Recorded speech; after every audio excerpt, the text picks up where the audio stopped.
Come on. Get in there, baby. Another weekend of Premier League football and FA Cup action has taken place. My name is Peter. Welcome to the Top 4 podcast. I'm a gooner, joined by Oscar, a Chelsea fan. It's a free week, baby. Have you guys had a week where you just sit and watch other teams sweat and toil in the grueling task that is winning a Premier League game? Toiling. Oh, my goodness. Oh, my goodness. Toiling. I was at home with my feet up all weekend watching you guys suffer and squirm. Long may it continue. We go again next week. We go again next week. I'm also joined by Robinho, a Manchester United fan. For the third time this season. Wembley! We're the famous Man United. We're going to Wembley. We love it. Mm-hmm. Man United indeed are through to the FA Cup final where they'll be at Wembley once again. And we'll get into that just a bit later. But I think, Oscar, it's only right. We salute the massive that have committed on straight away. Big up to Ha. He says, chat to me about champions elect. Peter, we'll get there. We're coming to the champions elect very, very soon. I'm shouting David in the building. He says, big up top 4. Big ups. But first, let's introduce Adrian to the panel. Let's introduce AD. He's a Liverpool fan running down the wing like Mohamed Salah. Yeah, big up. Nice and short, bro. He's still on road. Yeah, you can tell. You could hear the wind, couldn't you? You could hear the wind. But yes, I think it's only right, guys, that we start things off at the tune. Yeah, where Newcastle United given Tottenham Hotspur 6, ladies and gentlemen, 6, 5 of which were in the first 21 minutes. What on earth is going on at Tottenham Hotspur? And of course, breaking news earlier on today, Stellini, I forgot his first name, but Stellini has been sacked. Man like Lucky Osaro, yeah? Big up yourself, my G. But yes, Stellini has been sacked from Tottenham Hotspur after a dross performance yesterday at the hands of the Magpies. Talk to me, guys. Oscar, 5 goals in 21 minutes. A, did you watch this game live? And B, what were your thoughts if you did watch this game live, when you saw the goals were going in one after the other,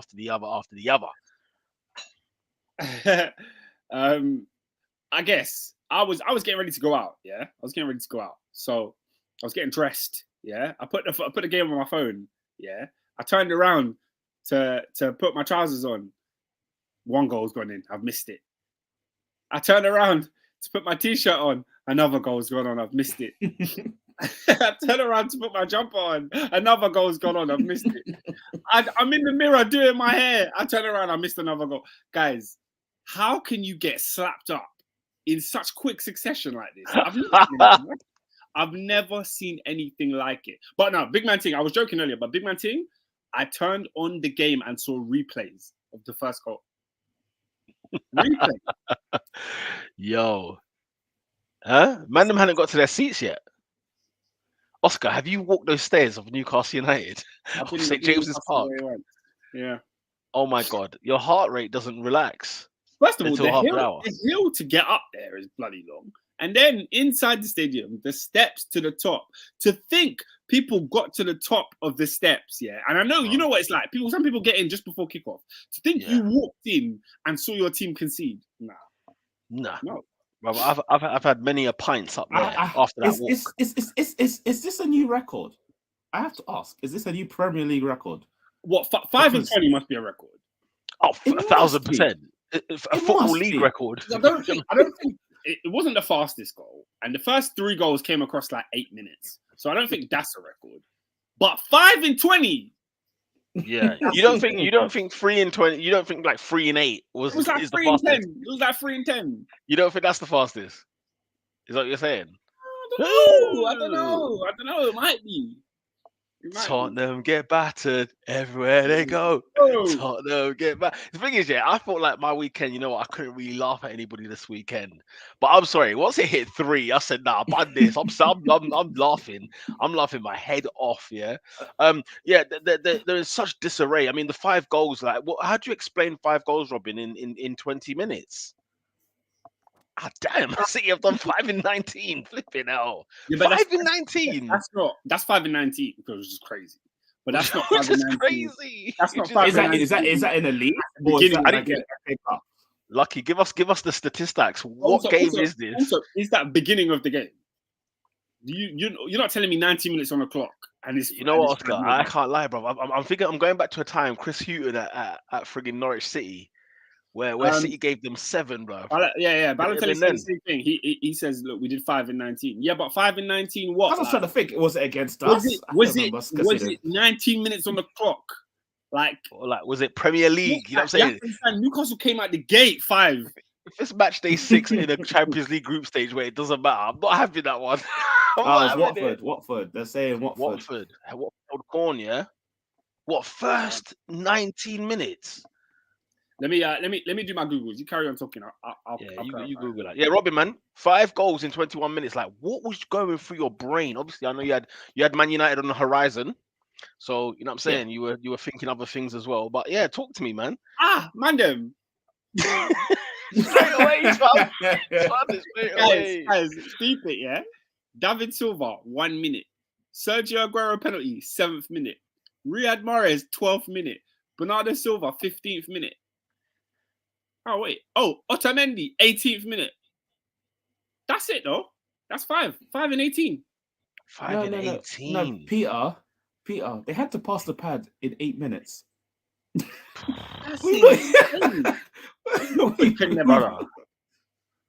Brother, they had to pass the pad, fam. Honestly, it's a disgrace. Tottenham are a shambolic football club. You guys know, you lot know already. You already know my thoughts on the situation. Like, I just found it hilarious that in the group chat that Adrian said, "Can Spurs do something for me?" I said, this sentence is said weekly. It's said weekly. What are they gonna do? Adrian's a disgrace. The fact that he even has any reliance on Tottenham Hotspur of any kind, shape, or form. This is what you deserve. Anybody that's holding weight. Now, don't get me wrong. I'm the same guy that's going to be holding weight if Spurs. Like, I'm thinking, Spurs Man United, right? That's the next fixture for them on a Thursday night, right? You're thinking maybe they're at home. Maybe Spurs turn up in the big games. I don't know. It's Ryan Mason. But it's Stellini. Let's talk this, guys. Stellini got sacked. Oscar, good decision. Why are you throwing it to me? I'm gonna throw that. I'm gonna throw it. Why are you throwing this to me? This is the dumbest club. Like, I don't think somebody could make a dumber decision than Chelsea. But well done, you've done it. Yeah, you sacked Antonio Conte when you were still in a position to make top 4. Yeah, you mutual consent, whatever you want to call it. You got rid of Conte, who's an elite manager, a title-winning manager.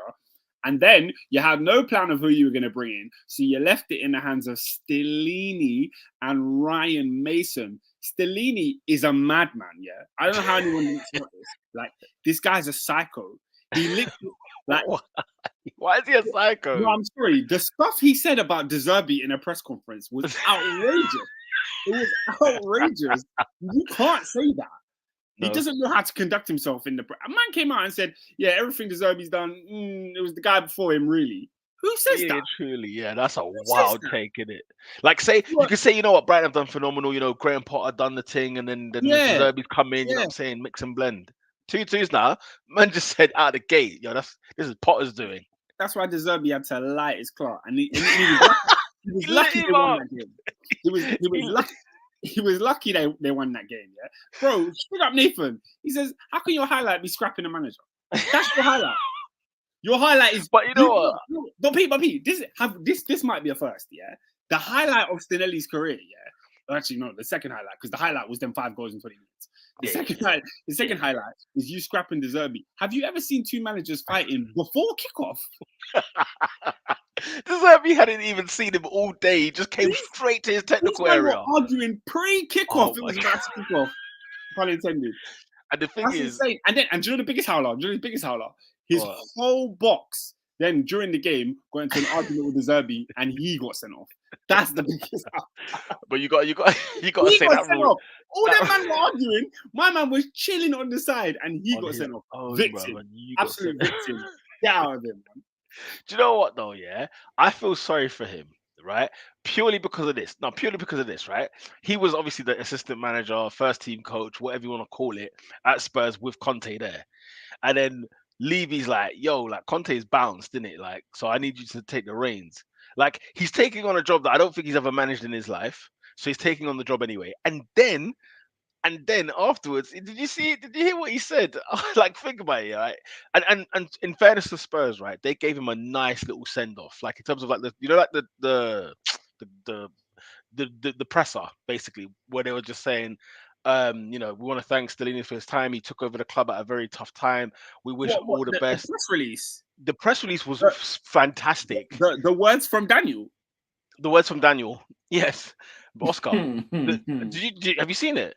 I just saw the headline. I didn't read it. Why am I reading Bro, they waxed lyrical, bruv. They were just literally like, we want to thank you for your time. You took over Spurs at a time that was very, very difficult. We wish you and best endeavors in your future, blah blah blah.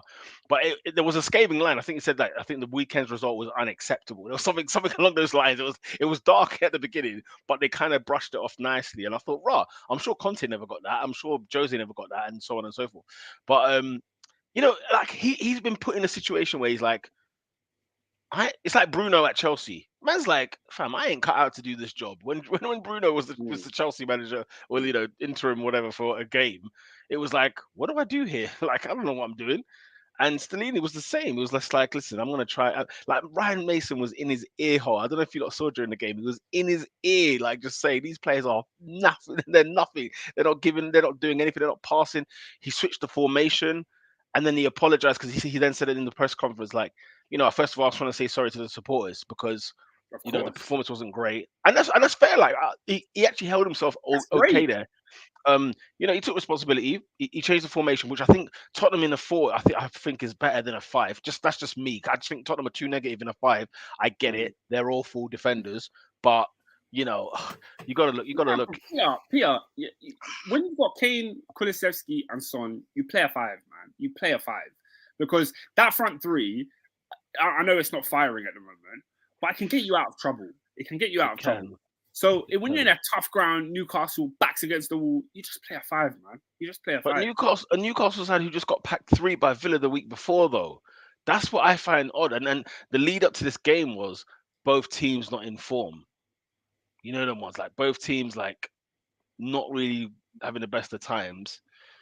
But man, big up to Newcastle though, man. 6. But Isak couldn't believe it. He themselves said, "What?" Even at some point, he was like, "What's going on here?" You know what I mean? But nobody could make sense of it. No one could make sense of it. It was just, it was outrageous what was going on. I was loving every ounce. Big up Murad. He says, if you choose to continue, then every goal you concede should count as double for the audacity. Either play ball or bounce home. That's in response to his original point, which I didn't actually say.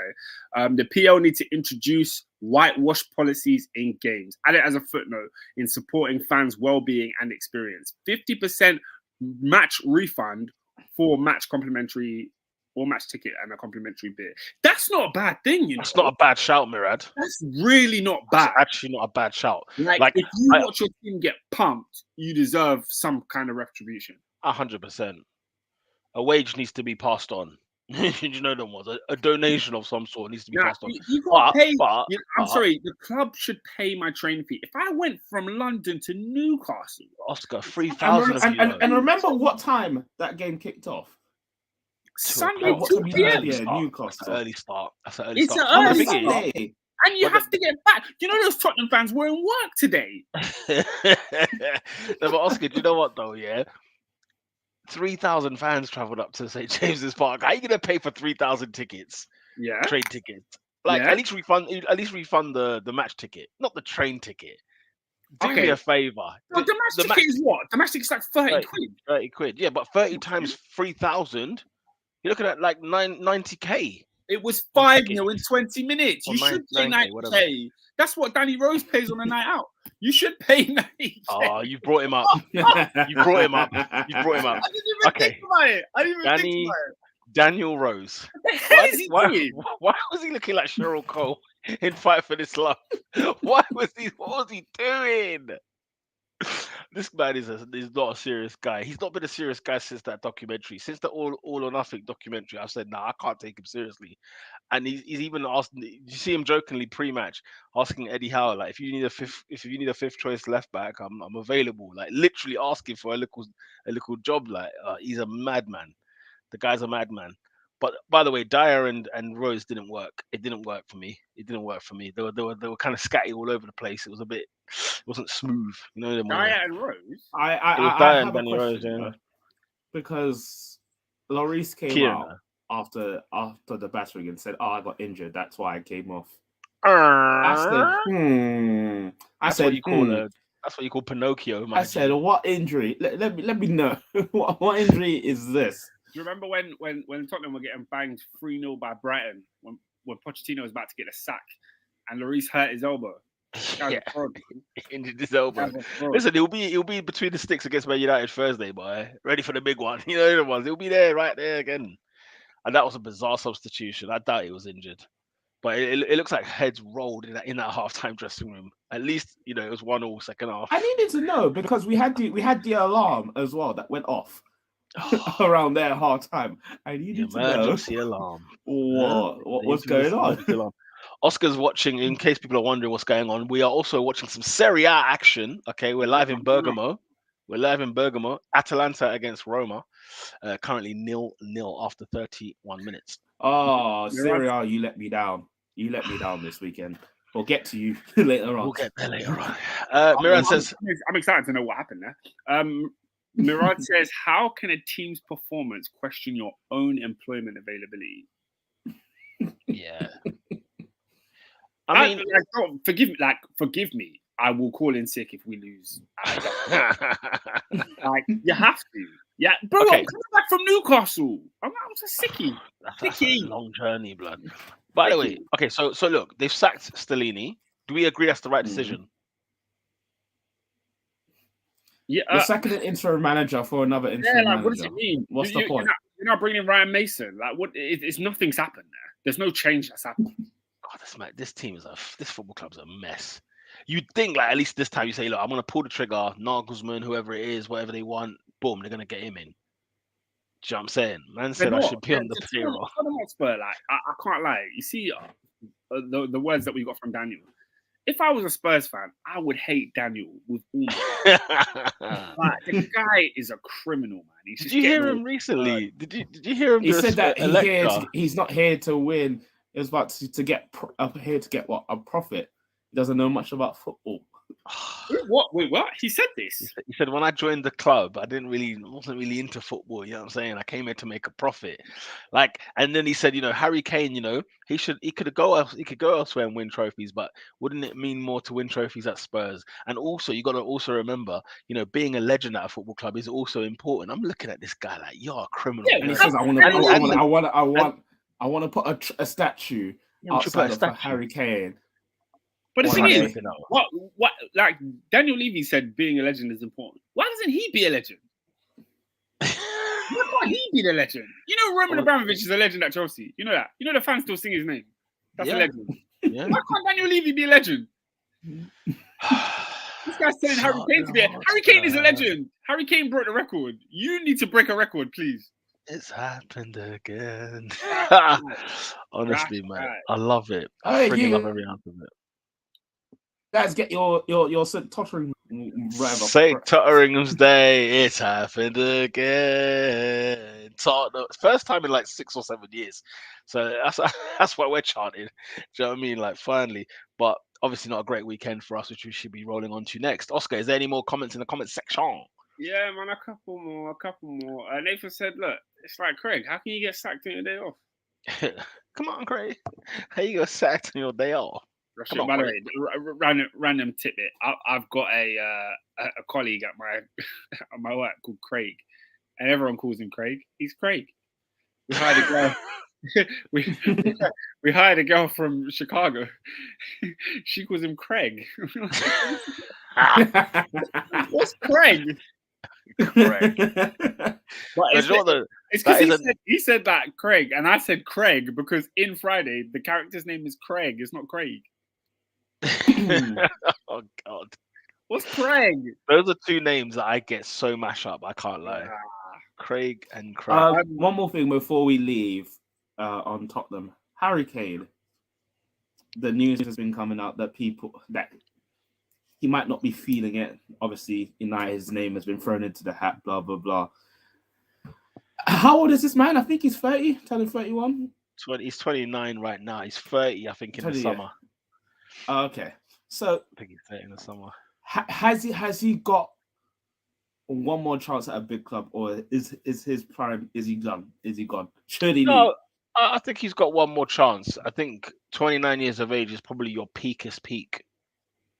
And especially the way football has advanced and the way people are looking after their bodies and so on and so forth. We've got players that are playing 32, 33, 34 quite comfortably. So if you said to me he could join another club and get 3 hot years out of Harry Kane, you're taking it. You know what I'm saying? You're taking it. At the end of the day, this guy's been dealing with scraps his whole life, his whole career. And I don't mean scraps like he's barely getting the ball, but he plays for a team that wins nothing. He fights for nothing as such. So imagine what he would look like at because I know Haaland's got like 50 goals, right? But like Kane could easily have had 30 to 40 goals this season, quite comfortably, even 50 maybe in that City side. Had it gone his way last year. Man United's there, Chelsea are looking for a centre. I mean, I think he'll be brilliant at Chelsea. I think he would cure a lot of Chelsea's issues because they Chelsea create chances, right? Left, right, and centre. You don't have 20 shots on goal, but just nobody can hit the barn door. You know what I mean? So yeah, you don't create chances. That's not like you don't create chances. I'm about to say not this season. I think they still do. I still think that they get at least in the 10. In general, yes, but not this season. Look, Harry Kane has what 20 odd goals this season. He's going to score goals wherever he goes. So for sure. A couple comments on Harry. I wouldn't mind him at Arsenal. The agenda says Harry Kane is a Spurs legend, definitely not a football legend. No accolades. At least 5 cases where he's choked in a final or a semi-final internationally for club. Jamie Vardy is who people think he is. I'm sorry, the Kane Vardy debate is complete nonsense to me. That is absolute nonsense. Sorry to go sideways. Such a better player. Like, he's had the better career. He's had the better career. What do you mean? What does that mean? The better career is Jamie Vardy because he's won the Prem. Who's won more trophies? The answer is Jamie Vardy. Who would you rather? Who would you rather be, Kane or Vardy? In your opinion, just like you've got all of Kane's goodness and you got all of Vardy's goodness. Jamie Vardy, because let's not act like for 2 years Vardy did not slap. And I'd rather be Jamie Vardy, but that's because of the Premier League title, yeah. No, it's because of the conversation that we're having. It's like people just don't respect you if you're just good at football. Like it's not enough. Sure. Being good at football is not enough. Oscar, I have to stop you. There's a goal in Bergamo. There is a goal in Bergamo. It's Atalanta who's taken the lead there, John, against Jose Mourinho's Roma. Nobody gives a damn, but I do. 1-0 to Atalanta. Who scored that? Random question. I can't see. Who is it? Number 88. Go on, mate. What's your question? Where's Footy Agenda's been? I feel like he's not been here for a while. Oh yeah, that's a question for Footy Agendas. Footy Agendas. He says scraps. Harry Kane has been to multiple semi-finals, multiple finals, done nothing but choke. Jamie Vardy won the English, the Premier League, and the FA Cup. What does he have? Yeah, but it's like, look, you're going to tell me Harry Kane choked in a final. But then you're going to talk about Vardy's FA Cup, in which Tielemans scored a goal and Vardy did absolutely nothing. So did Vardy choke that final too, the one that he won? Like, does that make sense? Am I making sense, guys? Yeah, no, I understand. I think he was talking about me there. By the way, it was Pulisic that scored for Atalanta. I think he was talking about the fact that I called it scrap. I said like Kane was feeding off scraps. What I mean is, as in, not that he hasn't gone to finals and such, right? But as in, when it comes down to the nooks and crannies of it, right? Kane has carried Spurs on his back. You know them way there. Like he's carried them on his back. Like at least even with the Vardy situation, when he won either cups, Oscar's mentioned the fact that there is a Riyad Mahrez, there was a N'Golo Kante. you know, Leicester as a team were fantastic, and even in the FA Cup run too, they were all fantastic. Vardy was brilliant, but Mahrez won Player of the Year that season. Do you know the one? So it's like, there was Kane has had to carry everyone in that Spurs side, even when Dele Alli was hot, even when Son's been hot, even when whoever. Like at the end of the day, it's still been you know what I'm saying? It's still been like he's had to drag them, man. He's had to drag them over the line. A couple more comments on this because obviously everybody loves this debate. Shout out to Balotelli's 11-12 only Prem assist. Vardy broke the Prem consecutive goal scoring record. Big up Caesar Sense, who says Kane is proof that trophy metric is flawed when judging players.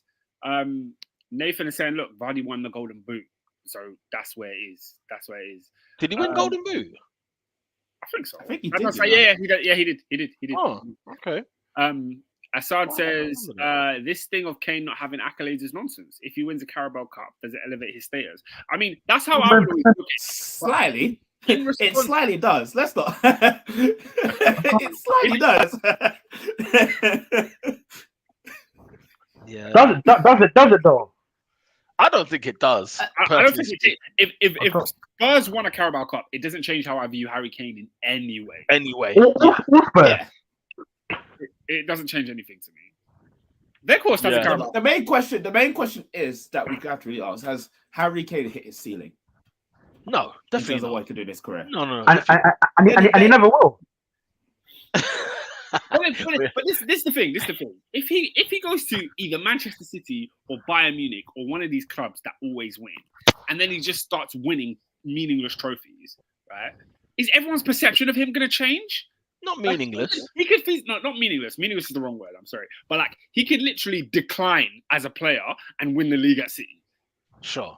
He could literally go like regress and win trophies, and then people would respect him for winning trophies, even though it's like he's regressed as a player. I hear what you're saying. I do understand your logic there, but I think what's annoying about the Kane story is that this is not complete. It should have some form of silverware that you would say, yes, this is credible. Say he'd won like 2 or 3 FA Cups for Tottenham, his status elevates because he's winning a major trophy with his club. Carabao, I get it, like it's the 4th tier, right? Let's call it what it is. But had he had a bit more, you'd think, that's going to elevate him a bit more there. I don't know. Listen, Kane's a better striker than Vardy. It goes without saying. You know what I'm saying? But there's a reason why people would rather have the Vardy career than the Kane one. And that's a good debate. That's a good enough debate for me. Look at this nonsense, yeah. Lucas Moura carried Spurs in the UCL semi, not Kane. Matter of fact, Van Dijk and what the heck? Van Dijk had a good rest defending Kane in the final where Moura was on the bench. Yeah, because Lucas Moura is not Harry Kane. But yeah, even though I think we all agree. Yeah, that's the thing. We all agree. I think Moura should have started that final, but Oscar Kane had one leg. It's hindsight. No. He was not in the hospital center the night before. You know what I mean? It's that one's like bring him off the bench, bring him on the squad, but he was not fit. Like that's just the reality of the matter. He was not fit in that final, and he played. What if he was just crap? Well, they're saying he wasn't fit. That's the talk from that. Caesar Sense says Kane only loses the greatness debate. CPS, I don't know what CPS is. For me, trophies equal greatness. Yeah, I think when you put him up against greats, like it's hard, isn't it? It's hard. Impossible. It's hard. It's impossible. It's really hard. That's what it is. Because you know what? Not one person bats an eyelid about Kevin Phillips, who scored 30 goals in the league for Sunderland, right? I think Sunderland went down that year. He scored 30 goals. And yeah, when we think of top goal scorers in the Premier League, everybody holds those kind of players in high esteem. No one's really shouting. No, but exactly. That's what I'm saying. Exactly. They're not shouting Kevin Phillips. When you think of Harry Kane is in the class of your Andy Coles, Didier Drogba, Ian Wright, Ruud van Nistelrooy. He's in that class. He's in the class. All of those men have won Premier Leagues. He hasn't. Yeah, except him. So he's at the bottom of the class. He's in the class, but he's on the back row. Nathan says Harry Kane is the Chris Paul of football. Wow. I don't understand the reference. It's an amazing NBA reference. That Chris Paul is like the most underachieving player probably in basketball history. But I would argue Chris Paul hasn't got a chip. Surely he's got a chip. He must have one in this career. Surely he's got one. I thought you watched basketball. How you not know this? I mean, bro, Oscar, there's like 100 players per team, bro. I can't keep up. You not tell me you watch this sport. and also, Chris Paul, for all I know, I blink and Chris Paul's playing for friggin'. I'm trying to think of a team that he hasn't played for now. I was scratching Milwaukee Bucks. Okay, he's played for everything. That is all I know about the NBA. It's a theme song. CP got no rings. Last got no rings. Flipping. That is incredible. CP3 not having any rings is ridiculous. No, but like one team, like in basketball, one team wins. Oscar, this is a guy who's. It's not like Harry Kane. Oscar, this guy's played for every team you can think of, and that's probably won a chip. Oh, yeah. He's been moving around. He's been everywhere, and he's been one of the star Well, players. he's a harlot. He's a harlot. Listen, the NBA is full of harlots. Let's be very clear. He's only been to the finals once. That's crazy. See, that's outrageous. I'm even surprised by that. Yeah, he is the Harry Kane of the NBA. I got a question about Harry Kane. Yeah. If he scores 261 Premier League goals and eclipses Alan Shearer's record, do we look at him differently then? Sure. No, I don't think I do. Definitely. Oscar, he's got 261 Premier League goals. Like, let's take that into context. Like, you look at how many years he's played Premier League football, and he's got 261. But what's he on now? No. Listen, he's always like 207 or something. Like 207, he's right? Like 207. Oscar, if he scores, he's smashing that record. Oscar, slow your roll. You're telling me he's going to score 60, 50 more Premier League goals in his career. Yes. If he stays in needs to move, and that's an incredible achievement. From where he is now, the fact that he's 29 now, almost 30, and he's got 200 in the bag, you're saying he's going to grab another 50? People disrespect Shearer. People disrespect Shearer as it is. People don't put Shearer in their top 5. So that's silly, isn't it? That's silly. So if Kane breaks Shearer's record, I don't think it's going to do much for Kane. No, it will. Kane's Kane. No. Oscar, if you're the record breaker of Premier League goals, I'm sorry, you're in esteem. In fact, Kane is at the dinner table with those guys, even with no Premier League title. 261. Come on. Yeah, but not one of them has brought you a Prem.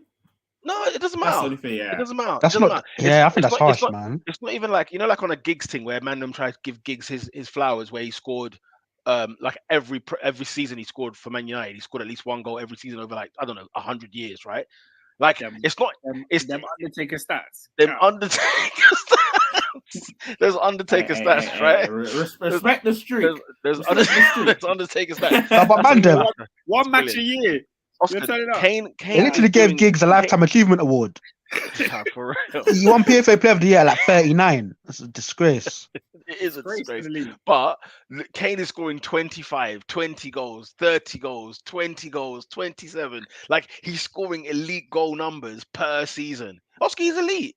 He's elite. He's already elite. To me, he's already elite. I understand that. I'm not arguing people that necessarily don't think he's elite. I think the last thing we'll say on this, Footy Agenda says EPL legend. He cannot chat to Suarez, Henry, Eto'o, Benzema. Trophies matter. Clutch and individual greatness matters. An alleged elite scorer, but a Serie A winger comes and takes 3 boots. Huh? Serie A winger? Who's that? Salah. Mo Salah. Oh, Mo Salah. Yeah, but Salah, come on, man. First of all, Harry Kane has 3 golden boots. 3. Has he got 3? Yeah. I think he's got 2 on his own and 1 joint. Good on him. Yeah. Whoa. But that last little sentence needs to be clarified. What? Are you hitting Salah in the ribs? What's going on there? Alleged? An alleged one. It's not alleged. Yeah, why is that? Oh, no. I think he's backing Salah. I think people are. I think he's saying. Right. I think Jurgen is saying people are calling him alleged elite goal scorer, but a winger comes and takes 3 boots. Yeah. Look at this joker. Look at this joker. Okay. Now we need to stop. He has a better legacy than Hazard. Let's stop. In what world is that? Let's stop that. In what world is that? First of all, Oscar, can I take this one, please? Just I know as Eden is your first love. I understand. But let me take this one, please. First of all, Assad, you're a Chelsea fan. This is a disgraceful comment from you. Yeah. First and foremost, Hazard has won 2 trophies. Yeah, 2 Premier League titles on his back Pete, with Chelsea Football Club. can Yeah, you tag me in? tag. Tag. There you No, go, you Devon. said he's won 2 trophies. He's won Premier League, Young sorry. Player of the Year and Player of the Year. He's won 2 That's a individual ridiculous trophies. comment. That's a What are ridiculous you comment. talking about? We need to keep that comment up for ages because I want to see the. This is ridiculous. You are Assad. You've let me down there. You're smoking Budgie Bannon. Let's move on. This guy's favorite Chelsea player of all time is Rudiger. This guy makes me sick. Yeah, we have to move on. Okay, let's get away from Tottenham and friggin' Newcastle and whatnot. Do we agree Newcastle are in the Champions League next season? Where are we with this? Is it done? I think they will be. I think they. Do you know they jumped ahead of their plan? They shouldn't be. They shouldn't be at this part of their schedule. Well, the 5-year plan. They're ahead. Apparently, Arsenal are ahead. They're ahead of the 5-year plan. Yeah, we're getting there. We're getting there. Yeah, AD, are Newcastle in the Champions League for you next season? Unfortunately, I think so. Yeah, like they're a good team, man. They're a good team. Where are they finishing, guys? 3rd or 4th? Who they got left? Who have they got left? All right, let me pull up the fixture. I'll pull up the fixtures for them. Because you need to compare theirs and our fixtures, and then you can kind of tell. Okay, so Newcastle's remaining fixtures. Are you ready for this? Everton away Thursday night. 3 Home points. to Southampton. 3. That's 6. Home to the Arsenal FC. Oh, that's a 7. I turn it in. Away at Leeds. Leeds. That's 10. That's 10 points. Home to Brighton. That's 11 points. Home to Leicester City. That's 14 points. And away to Chelsea on the final day. I can't lie. That's a tough. Listen, the Champions League anthem will be playing at St. James's Park next season. Thank you very much. I Robin was giving out 3 points like the Tooth Fairy. Yeah. That's a really tough run. That's a really tough run. But there's no other club that I want to see get top 4 other than them. The Toon. The Toon deserves it. We haven't seen Newcastle in the Champions League since Aaron Hughes and them, man. Do you remember, Oscar, when they had NTL, bruv? I remember when NTL in PSV. the Champions League. They beat PSV. And I remember they beat PSV. And I remember Matthias Kejman scored a penalty at St. James's Park. 3-1 to Newcastle. It was a glorious day. Eventually, Amiobi scored at the new camp. Quick question. Does Eddie Howe have a run-in for being manager of the season?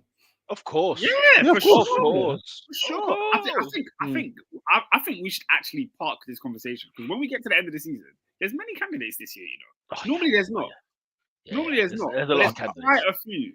I think there's 2. There's 2 strong ones, and then a few really, really good ones as well. I think there's only 2. Nah, man. I think guys, there's shouts. Like De Zerbi can get a mention. Thomas Frank can get a mention. You know what I mean? Even Marco Silva. Emery. Guys, I can't lie. Coops. I can't lie. Nah, not Coops. Gary O'Neill. I can't lie. In the event that Pep does a treble, he's lost. He's lost. He's lost. In the event he does it. Peter? Yeah, he's lost. Mate. These guys have started something, and I need you to put it to bed. Yeah, I need you to put it to bed. Okay. Nathan said Hazard is a homeless Perez. Wow. Mirad has come in here and said cheeseburger Perez. Peter, I need you to put it to bed. All right, first of all, I love LeBob. Okay, let's be very, very clear. LeBob. Oscar, LeBob over Hazard. Though. Let's have it. Huh? Right. Let's have it right. What? Nostalgia, LeBob. Man. Oh, you didn't see Perez over Hazard. Oh yeah, for sure. I can't believe this. What country is Perez from? La France. Has he ever led his team to a League 1? Wait, hold on. I've asked you a question. Has Hazard won the Euros or the World Cup? No. All right then. Thank you very much. He didn't play with Thierry Henry and Zidane. Respect. Okay. He's claiming that. He played with De Bruyne. He played with De Bruyne. Is he claiming that? Wait, was Perez in the World Cup squad that won the World Cup before? I think he was in the squad. Yeah, they did all right without him. They did all right. Guess what? But Oscar, he was there in the Euros 2000. He was there. He was there. Oscar's calling Perez Kimpembe. I can't believe it.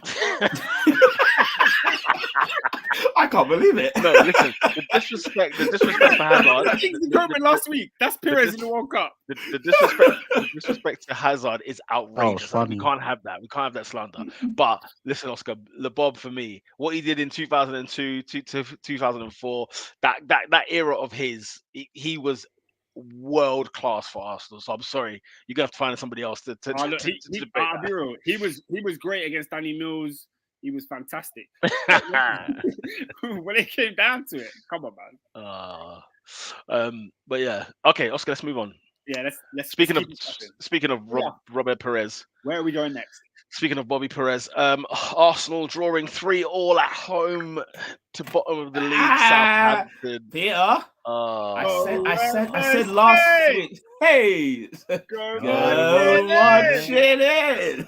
Oh, when the Saints go marching in. Peter, we were all in that number on Friday night. All of that number. Nah, guys, bruv, yeah. Let me because let me ask you a question. I got a few questions to ask you guys. Who the hell is Carlos Alcaraz? Number one. Who the hell is he, right? Gavin. I thought he's one of the talented youth. He's 20 years old, you know? Talented youth. Phil Walker's got 2 goals in like 20 one years. for the future. Apparently. Yeah, hooked at half time. Apparently he was, yeah. Flipping. That was a finish, though. I know, it was a dirty finish. Guys, it's hard, man. It's hard. But yeah, disappointing, of course. You know, Arsenal drawing at home to Southampton. We can't forgive them kind of performances there. You know, we cannot forgive them. They're unacceptable. You guaranteed me 3 points last week, Peter. And if I said to you, hey Robin, guess what, bro? We scored 3 goals at the Emirates. How many goals do you think? How many points do you think I've walked out with? You know what I'm saying? We've scored 3 goals at the Emirates. You would think, yeah, that's 3 points. Man, there's so much to dissect because, you know, I looked at the lineup and it was like, you know, I know everyone's going to say hindsight FC and whatnot, but I do think to myself, you know what? Okay, if Xhaka's down, you know, where is my Jorginho? You know what I'm saying? Where is Emil Smith Rowe? But Fabio Vieira, I mean, the game passed him by. The game passed him by. We need to look at the goalkeepers union this week, by the way. God, because let's go through this game together. How long did it take for it to get 1-0? Mate, it was like 58 seconds. It was just like, really? And you know me, as a Pete, you've been asked to describe the first goal in detail. Carry on, sorry. From an open kickoff. Literally, I've just said, "Come on, you Gunners!" Yeah, you Gunners! And then Simon Hooper, you know what I'm saying, blows the whistle. All right, you know the early one, the claps. Arsenal. Then the ball's gone back to Aaron Ramsdale. You know, it's been spread across there. And you think, you know, Zinchenko in the midfield, tucks in the midfield, says, "Look, give me that ball. You can send that over to me, like on a Harry Maguire thing in Seville." 2-2's now. The pass was lackluster. It was so lackluster from Aaron Ramsdale. Light pass. Alcaraz is like, yo, and credit to Alcaraz because he acts like he's not paying attention. He kind of hides behind Partey and then acts like he's not paying attention. Then he goes and he sneaks it in, wins the ball, and he buries it from where he was. I thought, come on, he can't score from there. He's not allowed, Aaron. He's not allowed to score from there. And it was 1-0. And you know, the whole crowd was just like, oh, for flip's sake, because we got used to this a little bit, yeah. Bournemouth, I think, scored early doors. Leeds should have scored early doors and they didn't. And it was just like, guys, wake up. you know that was like, wake up for goodness sake. And yeah, Alcaraz, it was a glorious finish, let's be clear. And I thought, you know what, okay, Arsenal, man, geez, get your finger out, let's go, you know. And then the Theo Walcott, I'm sitting there thinking, I got a minute. He scores about 1 to 2 goals a season, yeah. And Arsenal seem to be the victor.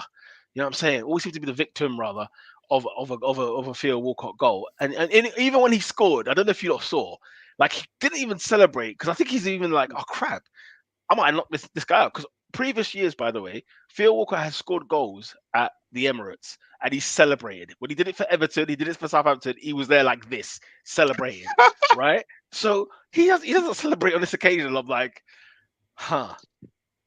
He wants Arsenal to win the league. Yeah, and he knows he's cost it. bruv. And It was muscle memory. Like, he didn't even mean to do it. It was just instinct. He's done it so many years at Arsenal. I say so many times. But, he's gone down on the side. I mean, the football was good. Gabriel backing off, letting Walcott just have it easy. And it was on the plate. The goals were given away, guys. That's just soft. The corner we've given away to Saleta Carr. Who the flip is he? Again, and another one you just think, oh, come on. And, yeah, I'm lost for words. In terms of the performance Friday, I'm lost for words. In terms of the context of the season, I'm still very optimistic, very hopeful. I'm still very much like, look, I'm 5 points clear at the top of the league. We got the Arsenal crew. Do you know what I'm saying? So I'm still in that. I'm not panicking yet. Does that make sense? Wednesday is our cup final now. We got to treat it like it's the FA Cup final. And you know what Arsenal are like in FA Cup finals. More often than not, we win them. We got to treat the City of Manchester, the Etihad, as a cup final and go for it. Absolutely go for them. And I still stand by this, guys. City will not win every game from now to the end of the season. They will not. They will not. So Arsenal do not need to panic and worry. Don't get beat at the Etihad, right? Don't get beat at the Etihad. And I think the players, I think they're up for it, man. Like in years gone by, I've watched Arsenal players where I've always questioned, like, do these guys know what's actually on the line here? Do they know what's on the table? Do they know what's going on? I think this side does. And I think that, they're going to go to the Etihad. It's going to be like, right, let's ignore the 3 draws, which, by the way, guys, we're 10 unbeaten. We've won 7 in 10 and drawn 3. We're 10 unbeaten in a row right now, right? Silver Lining FC. We listen, AD. I'm just stating what the facts. I'm just stating what the facts are. At the end what 3 points have your last 9? I will also say this. After lawyer settings, you got to spin that. The facts are that 2-0 is the most dangerous line in football. Come back because you guys did come back. Listen, we could have won 2-1, and then it went to 3-1, and I said, there is no way. I was like, if it gets to 90 minutes, and Southampton Football Club have collected 3 points from the Emirates, someone's head had to roll. Some heads because even so, that was unacceptable, and it literally caused Southampton just to panic and collapse for Arsenal, who almost actually came back and won it in the end. Trossard hit the bar, unfortunately. God, Robin, when Trossard hit the bar. I literally, like, everything around me just went on the floor because I thought, oh my God, are we going to do it? And David, like I said, you're not invited to the parade. You're not invited to the party. You're not invited to the after party. After the party is the after party, and you're not invited to any of those 2 things because we are 5. Only Arsenal fans or, negative press can come for a club that is 5 points clear at the top of the table. Yes, there's games in hand for City. I get all of that, but points on the board is what matters. And City don't have. Do you know why? Do you know why I will be scared? Just if you watch Saturday alone, City versus Sheffield United, you fill up my senses. Did you see? Hang on. Did you see the Sheffield United song at Wembley? Oh, what I would have done to have been there. I wanted to be there in that moment. When the song went off, bruv, we got the Sheffield United crew. They're back next season. They're back next season. So I need a ticket to Bramall Lane next season. Any Sheffield Yorkshire massive out there, I need Sheffield United Arsenal next season. Anyway, sorry, Robin, before I rudely interrupted you. But I was saying when the FA Cup, I didn't even watch the full game because I knew City was going into the final. But I just saw the picture of the bench and I said, no, this is unfair. This is just unfair. Yeah, listen. I said, you know what? Like, I'm not gonna lie, bro. City could easily do 8 games. 8 W's. Not a problem. I genuinely don't think so. Like, I look at the fact that they've got 2 very serious pies on the table, and one of them is the Premier League, and the other one is the Champions League. And in that run where they got Madrid back-to-back times, yeah. Whoa! Next week. Can you not talk bad about the FA Cup, right? No, FA Cup is as far as they're concerned, they think they've got it. Their eyes are closed. Who always talks about it bad out the FA Cup. No. What I'm saying is, Man City are notorious for winning these cups, right? These domestic cups. They know how to. The FA Cup, like you said about the scary bench. Guess what? They could play the exact same 11 they played against Sheffield, against Man United in the final, and could still win the final. Like, they're not worried about the FA Cup now, honestly speaking. But it doesn't mean Man United can't win it. Of course they could. the final is a final. When it's one-off game, anything can happen. But I think they're very much thinking, geez, we got Madrid twice. We go away. We got Everton, I think, away in the middle of that. They got Chelsea at home after the Madrid ties. They got Leeds at home, I think, before the Madrid ties. As you can imagine, I've studied friggin' City's fixtures, right? I'm not necessarily scared of City as such. I'm just more, if anything, I'll be concerned about Arsenal more so. We need to get our heads back on. You know what I'm saying? Get the head back in the game. Rock up to the Etihad, bro, and all this thing of Arsenal got to go to the Etihad, Arsenal got to go to this, bro, man, them have to come to us. I keep saying this. They have to come to us. We are in April, and Arsenal are top of the league, so let's not act like we're the underdogs all the time. Like sometimes we are like the real deal because we've played. We're playing up top. Man, am I calling it rebrand? Like I've watched my club this season. Can I read the comments of what they're calling you? I said it's the black band on his finger, you know. Says Peter's rebrand is amazing. Nathan says Peter is such a spin doctor. Yeah.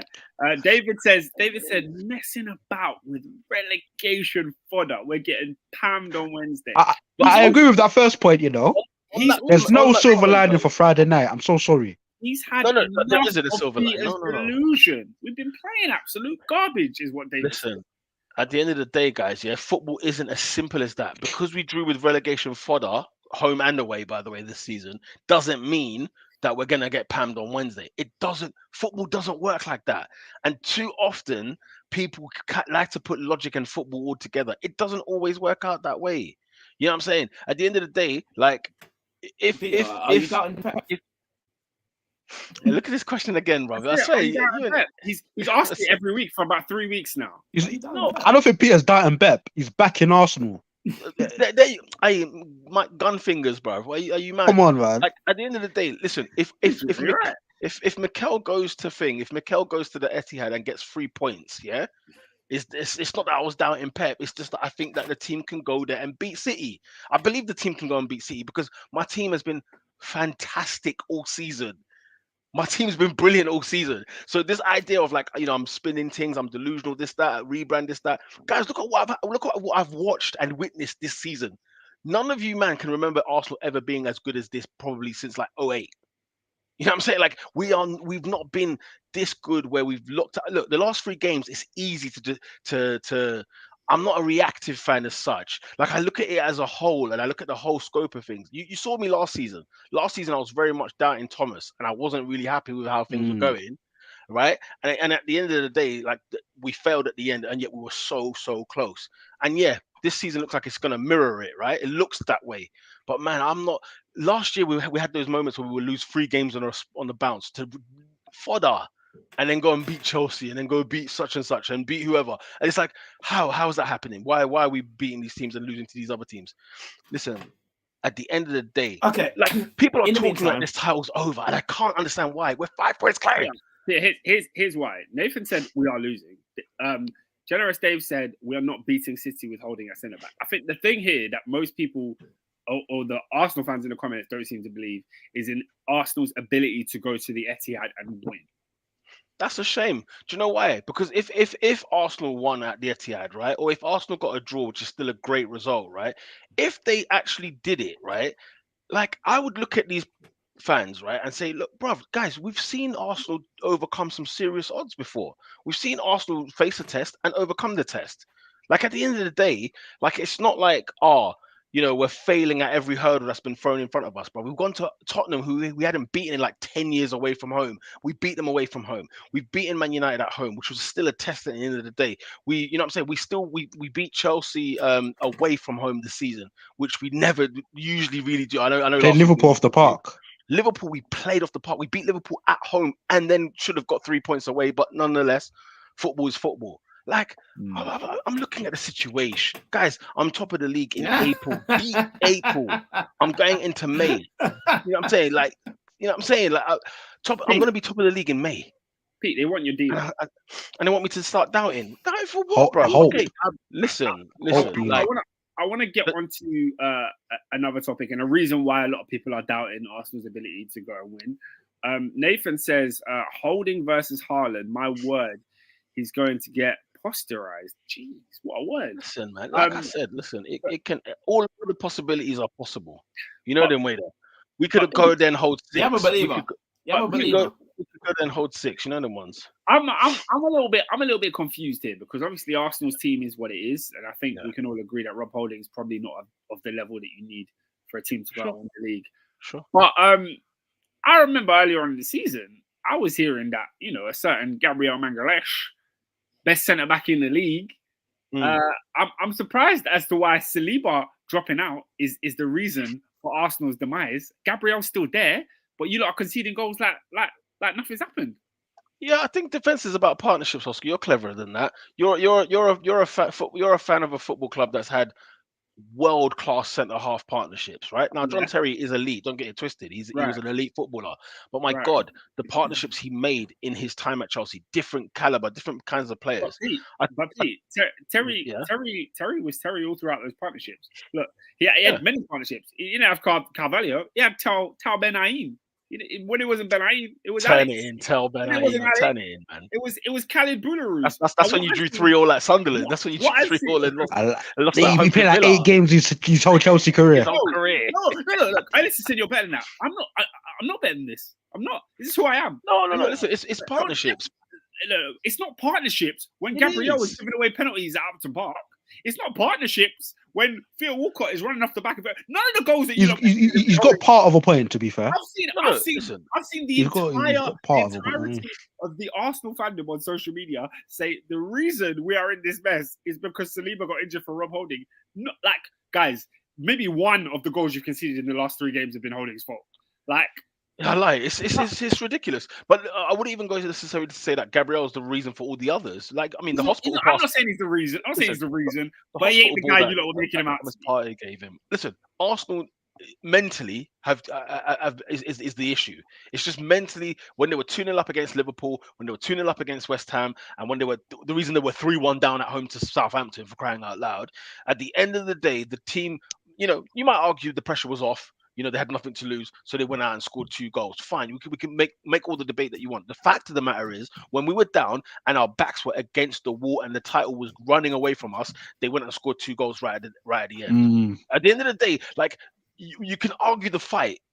I don't give a damn. The scoreline is this: I've gained a point. I'm 5 points clear. I'm top of the league table. I've got to go to Man City. Yeah, like at the end of the day, it's not like it's just like, City have to play their games, win all their games, and they're done. They got to come and face us, blood.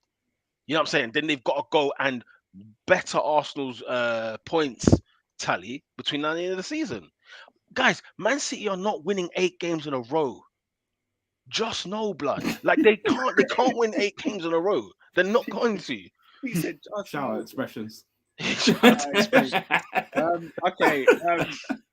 Oh my God. Generous Dave says, PR, this is going to be Liverpool under Brendan. You can't keep conceding goals like this at this point of the season. Yeah, the conceding a goal. Listen, I'm not ignoring the issues we have. We concede too many goals. We're not mentally there, right?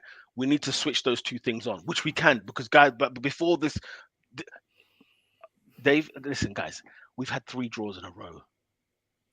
Like, it's not like we've lost 3 games on the bounce. We've had 3 draws in a row. Okay, fine. We get it. It's a crisis to some people. I'm not in that camp. But it's...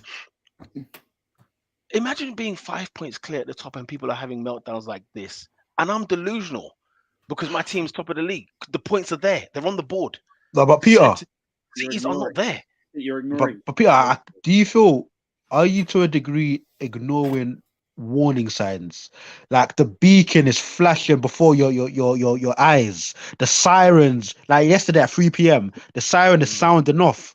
It's time to get to pump. Yeah. And where are you? Like, bro, let's call a spade a spade. Since William Saliba's come out of that side, you've played 4 games, you've had 3 horrendous results. Whatever way you want to flip it. You were 2-0 up away at Anfield. You know what? Fine. It's Anfield. Liverpool, regardless of the season, we're a different beast at home. Okay, fine. Bro, 2-0 up away at West Ham. And then, bro, Southampton were 2-0 up in 10 minutes? Southampton are genuinely the worst side in the league, bro. They are. And you sit here and you say, well, Saliba's not coming back. Your defense is what your defense is going to be from now to the end of the season. Surely, there should be some trepidation. There should be some fear where you're like, hang on a minute, we're in a mess where we just might not be good enough to get this over the line. Yeah, listen, there's definitely that. I'm not saying like, that there's nothing to be concerned about. There is stuff to be concerned about. But as you said, it's now crunch time. The beacon light is on. So guess what, Arsenal? Go to the Etihad, deal with the problem there. Go to such and such, Brighton, Chelsea, Newcastle. Let the boys have the opportunity to go and deal with the matter. What I'm seeing is that we've already dropped the matter and people are acting like we're 5 points behind Man City. We're not. We're ahead. You know what I'm saying? And I would be in that dressing room saying, guys, buckle up. It's time to get your fingers out and get back to the Arsenal that we got used to for 6 months. Let's get back to that Arsenal, please. One area where I will kind of back Peter is that even if Man City were to win their 2 games in hand, let's say we take away the game where they face each other, let's say we remove that. Man City were to win both of their games in hand to make it level. Man City would only be a point ahead. And with a point ahead, and you're going to the Etihad, I mean, you'd rather play them than not play them. Yeah. Exactly. It's, Oscar, do you know what's funny? It's in our hands. I get it's in cities. I get it. Yeah, but there was a time when it wasn't in cities. Yeah, listen. If we're 5 points now with 3 draws in a row, we could have had 11 points, right? And I get all of that. I get what could have been. That's not how Premier League titles always work. Adrian, you've been in title races for years. You know what I'm saying? Bro, to be fair, and Liverpool never drew 3 games in a row in a title race. To be honest. Okay, fair enough.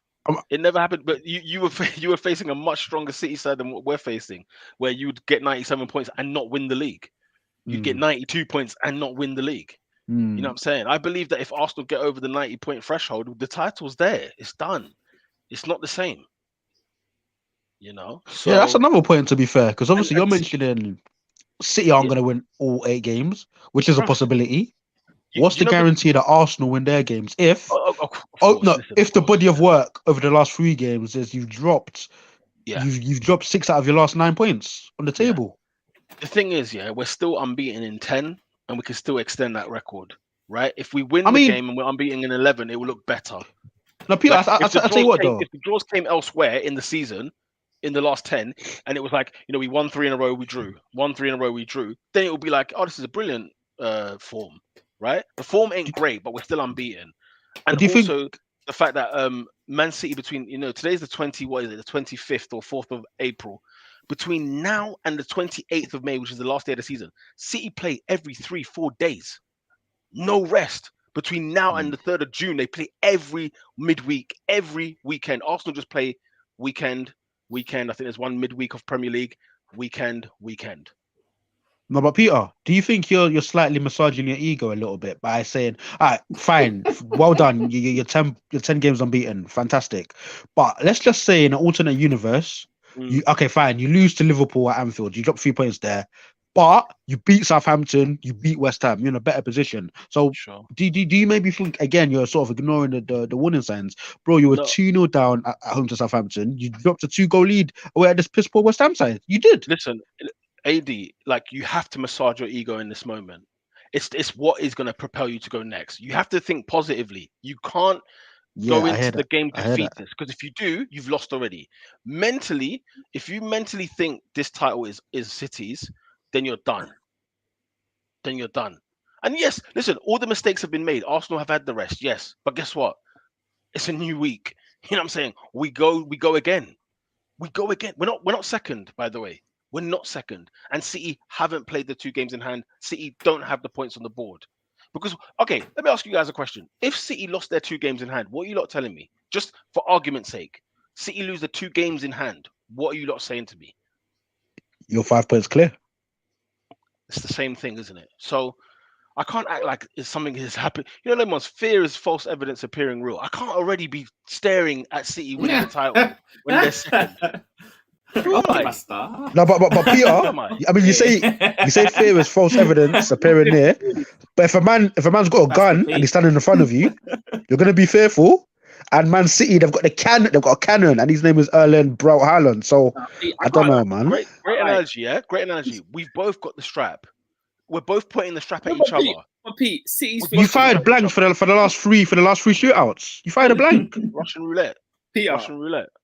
City's fixtures are a joke. Like Nathan says, if City lose their 2 games in hand, is max fixing. It is because after Arsenal, they've got Fulham away, on a Sunday afternoon. Not easy. West Ham at home. No, Fulham at the beach. Leeds United at home. Slap. Before Everton they play away. Real Madrid. But Madrid is in between those fixtures. So between Leeds and Everton away, Oscar, wait there. Leeds at home. Then it's Madrid, I think, away. I think they're away first at Madrid. I think or they're home. It doesn't matter. They've got Leeds, Madrid, Everton away, Madrid, Chelsea at home. That's 4 games in 1 week that they've got. You think Chelsea are doing you a favour? No, I'm not saying they're going to do me a favour, but I'm saying the engine, the oil, the muscle, the mileage will take its toll. Let's see what happens. It could take its toll. Man United, for example, the reason, let's be clear. United in 2023, have come so far this season, and to be where they are has been phenomenal, right? And they've won themselves the Carabao Cup. Robin will be the first guy to tell you the reason United have probably dropped points this season or have got knocked out of games and whatever else. They've had 100 games in 10 days. They're playing so much football. The squad's not Man City's. I'm not arguing that, but mileage will take its toll. SW6, they're not winning 8 in a row. If they do, I owe you one. I owe you a pint, or I owe you a bottle. Do you know what I'm saying? I owe you time. A strong one. You heard this first. You know, I'm not even trying to look. This is, and here's Oscar. Oscar knows me. This is genuinely how I feel. It's not even trying on a convinced thing. I'm just looking at look, it sucks that we drew 3 games in a row. It sucks. Oscar knows me. Everyone on this panel knows you. Nah, but people think I'm trying to people don't think I'm even believing what I'm saying. I believe this. I started saying that you've convinced yourself. I'm trying my hardest to convince myself. Convince yourself. Listen, man. I believe the title was done in February. I can't change because I had 3 draws. I can't. I mean, but in February, did you see these last 3 results, though? I didn't see us winning every game. I'll tell you that much. I didn't see us winning every game. Listen, just make sure you don't make Gary Neville right, because he'll be smiling. Screw Gary Neville, man. He's already smiling because they've already proved him right. He's moved the goalpost like 8 times. Don't worry, man. They will fade. City will drop points between now and the end of the season. You know what I'm saying? City will drop points. Like it's just a matter of fact. They will. And Anyway, shall we move it on? Pete, by the look of it, they want us to do a Wednesday pod. What's my thoughts? What's your thoughts if Arsenal lose Wednesday? What's my thoughts if Arsenal lose Wednesday? Then it's a hope thing. It's a hope and pray. Like literally, it's City's hands, isn't it? I won't say the title's over. I will never give up on the title until it's mathematically impossible. Because if City beat us, what is it? They're 2 points behind us, right? Without having their games played in hand. So they'll be 2 points behind us, and then let's just argument's sake say that they win their games in hand. Have they got 2 games in hand or 1? They've got 2. Is it 2? Who are the 2? So it's Brighton and who? Who's the other one? I can't remember who's the other one, but they do have 2 because you played Southampton. That's They've why got Everton this was soon. the game. This was a game to not drop points, not at all. Yeah. Absolutely. Yeah. Absolutely. In the ideal world. I mean, I remember City winning the league title against Man United, and it was like, how did they win it? Because we drew so many games. You drew you were so clear. Like I think it was at the 4-4 with Everton and things like that. I remember towards the end of the season, it was just like, how? And then City had to play Man United, and they beat Man United at the Etihad, and that was like, right, the pendulum swung. It's kind of like that this season. Arsenal have got to make sure they do not lose. If they lose, it's going to be an uphill battle. But again, I still don't think City will win every game. So, therefore, it's still in that kind of balance. But yeah, 1 point. Okay, so we'll be 1 point ahead. Do you know what I'm saying? So there will be 1 point ahead.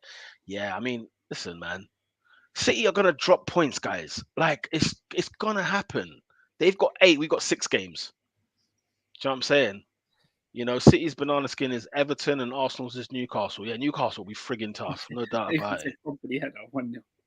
Yeah, no, as he's talking about the City Man United game. Yeah, Mm. you know what I'm saying. But yeah, listen, man, it's gonna be cracking, guys. Should we do a post match thingy? It's up to you guys. It's literally the cup final. It's a title decider. This one, arguably. Only if Arsenal lose. No, I'm That's joking. a no then. I don't mind. Only I'm actually down. It's No, just- man, it's just- I believe in these players, man. I believe in these players, bro. It can't be a long one because that's going to be no, coming of to course 11 not. a.m. Of course not.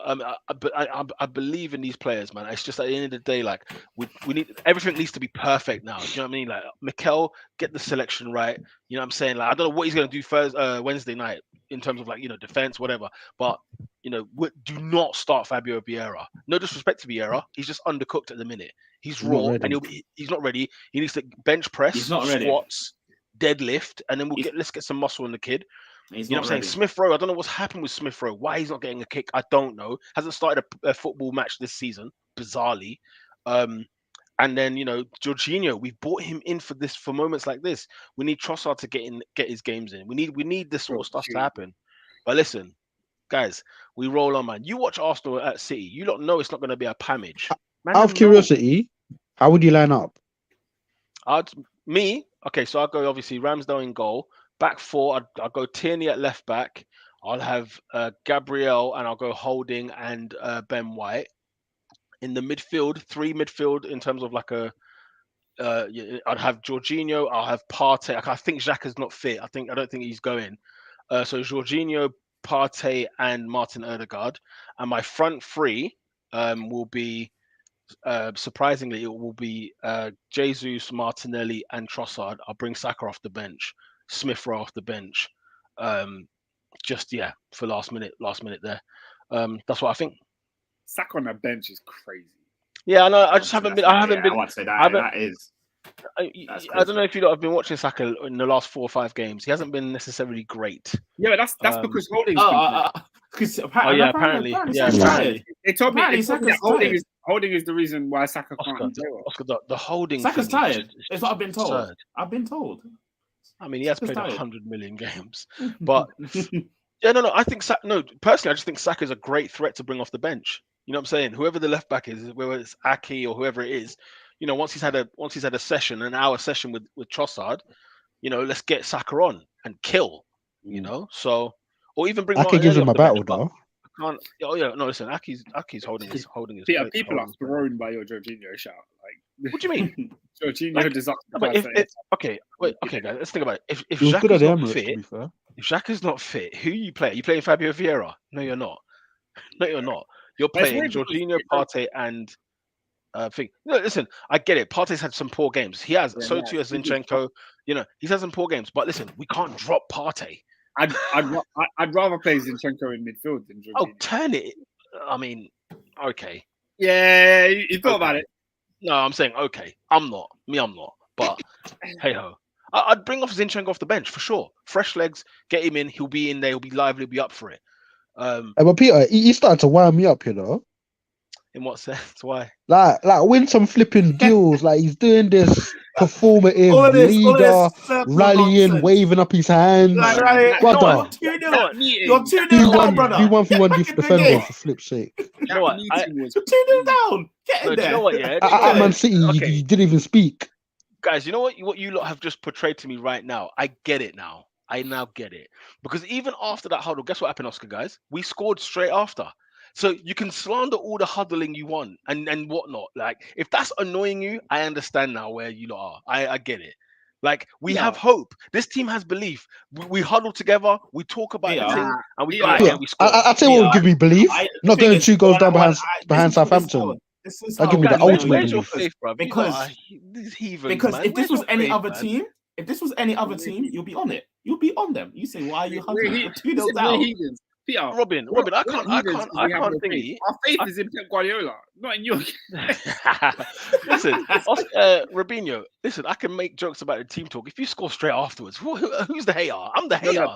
Peter, I'm the hater. Peter, Y'all niggas hating. See the way Odegaard looked at this brother when he called the hug. Now, do you know what annoyed me? I'll tell you what did annoy me. Odegaard, I think, scores or he does something towards the end, and he starts asking the crowd to like get up. I'm saying that, Mr. Martin. I'm not gonna lie. I ain't seen you all Where have you afternoon. been? Stand up. Yeah. Oh, you decided to rock up.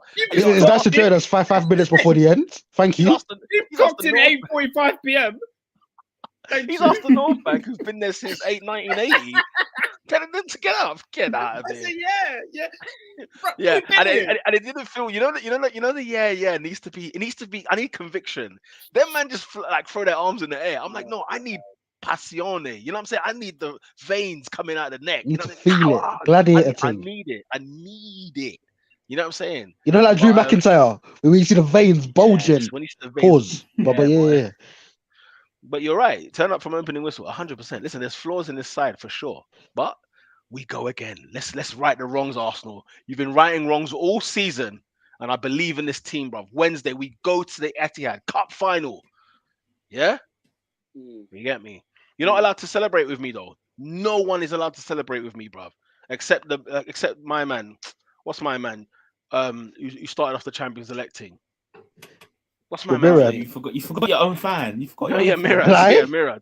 No. Lie. The one. It shows how credible that fan club is, isn't it? You can ban him from the parade. You left your brother in battle. You can ban him. No, Oscar. Adrian. I've been battling fans all season, bruv. You know what I'm saying? Me and Lola were swinging last week, and it's like, come on, you know what I'm saying?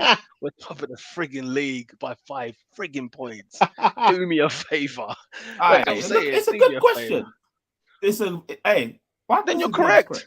Then you're correct if you are. If I like the if. No, because you can't be invited to the party, such a procedural thing, and just say you're correct. Now, has to be he's not allowed to come to the party. Listen, he's not allowed to come to the party. He is not allowed. Robin, you'd think we're 5 points behind City. Let's move on anyway, guys. We've gone on for too long. But like, come on. Like it's like saying, producer, yeah? It's a producer. You know what I'm saying? But Oscar, let's move things forward, man. Manchester United booked themselves in the FA Cup final, and they'll be going up Arsenal's rivals at the moment this season. Manchester City in the final at Wembley. Robin, you got there in the end. Penalty shootout it took. So 120 minutes of football after Sevilla knockout. Let's talk about Sevilla, and then let's talk about Brighton, shall we? Raw. Well, there's nothing to say much about Sevilla. There's a lot to say. What I said. Yeah, you want to rain on the parade. What I said last week all over it, mate. was the same thing that happened in Sevilla. I said, look at the goalkeeper and look at the defender, Harold Maguire and David De Gea.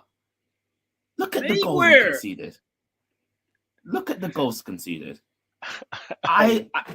Truth is now, I was at a work dinner, all that stuff. So I was watching the game. I was seeing the highlights. Thursday night work dinner. Thursday night business. Important business. Important business. So what do you call it? When I have time, I go in the bathroom, I just check the score. I said, I see 2-0. I said, okay, let me see the scores and see how we're doing it. I said, cool. I've seen what's happened. I don't need to say anything. Like I said, we're really talking about something. Like I said, I have nothing to say here because look how we conceded. I said, cool. I'm out. Whatevs. We fumbled. We move on because the goal of this season is to reach Champions League. So we just take the L. We get back to England. I was more worried about Brighton because all this last week and this week, as we've seen all the season, Brighton have been hooping. They've been playing fantastic football. One of the top teams to end the team this season. I'm thinking to myself, we are going to get pummeled at Wembley. Now, sorry, Robin, I need to stop you there. Another goal in Bergamo. As Atalanta have made it 2-0 against the Giallorossi. Atalanta 2, Roma 0. Carry on. But yeah, now it was actually back and forth stuff, I would say, Peter. At the start, Brighton were doing their thing. Halfway through the first half towards the end, Man United were getting chances. Excellent chance by Bruno Fernandes that should have put it in at the end. Half time comes. I'm thinking to myself, we need to get this goal because Brighton they have moments where they can just attack in left, right, center. And kudos to Aaron Wan-Bissaka, because we've been hailing. Someone has a thesis on Mitoma. I didn't see none of that thesis nonsense come when Aaron Wan-Bissaka was there.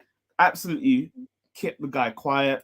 He got substituted. He failed the Wan-Bissaka test. I can say that about Mitoma. We move on. All I had in my mind was that if this goes to penalties, screw. Because Manchester United, before the penalty shootout, have lost their last 7 out of 8 penalties. The last one was being like the 2019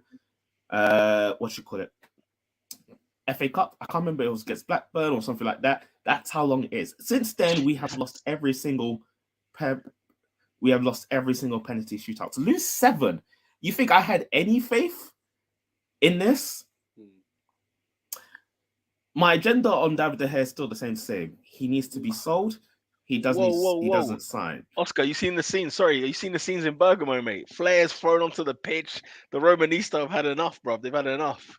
There's flares thrown on the pitch in Atalanta. Sorry, Robin. Sorry to stop you again. You're the only one that cares about this game. I'm the only one that cares about Calcio. You scored for Atalanta, by the way. I didn't see the second. I didn't see who scored the second. Let's have a look. I bet they're showing the replay now. It was like a shot and then a header on the line. It was it's an own goal. It's an own goal. It's an own goal. I felt to Loy. Own goal by Llorente. Come on. It was going in. It's not an own goal. And Giampioli, Gasparini is up in his feet. David De Gea was reading notes on where to go, left, right, and centre for each penalty taker, and still missed every single one of them. Some of them he just stood still. Robin, can I just? Oh, don't get me wrong, right? You're spot on. David De Gea needs to be sold. Like, it's as simple as that. If Man United want to move forward, if Erik ten Hag wants to bring his brand of football to Manchester United, most important thing, get a ball-playing goalkeeper. Fine. Why are we gonna sit here and piss on the bloke? Yeah, the guy had a good game, and you won the penalty. Oh, I searched. I kid you not. He had good saves. I kid you not. Like I said, there was something when Brighton should have scored, and he said, "Well done for doing your job." I searched his name on Twitter. He was getting flogged.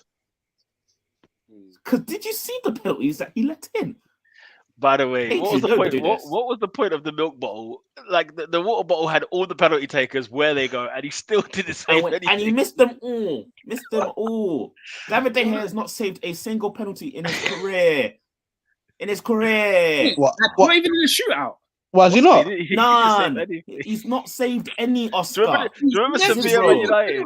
Oscar, do you remember the final? Was it Villarreal Man United or Sevilla Man United? Yeah, he conceded 11 in a row. 11 penalties. He let 11 and then he missed. Yeah. Oscar.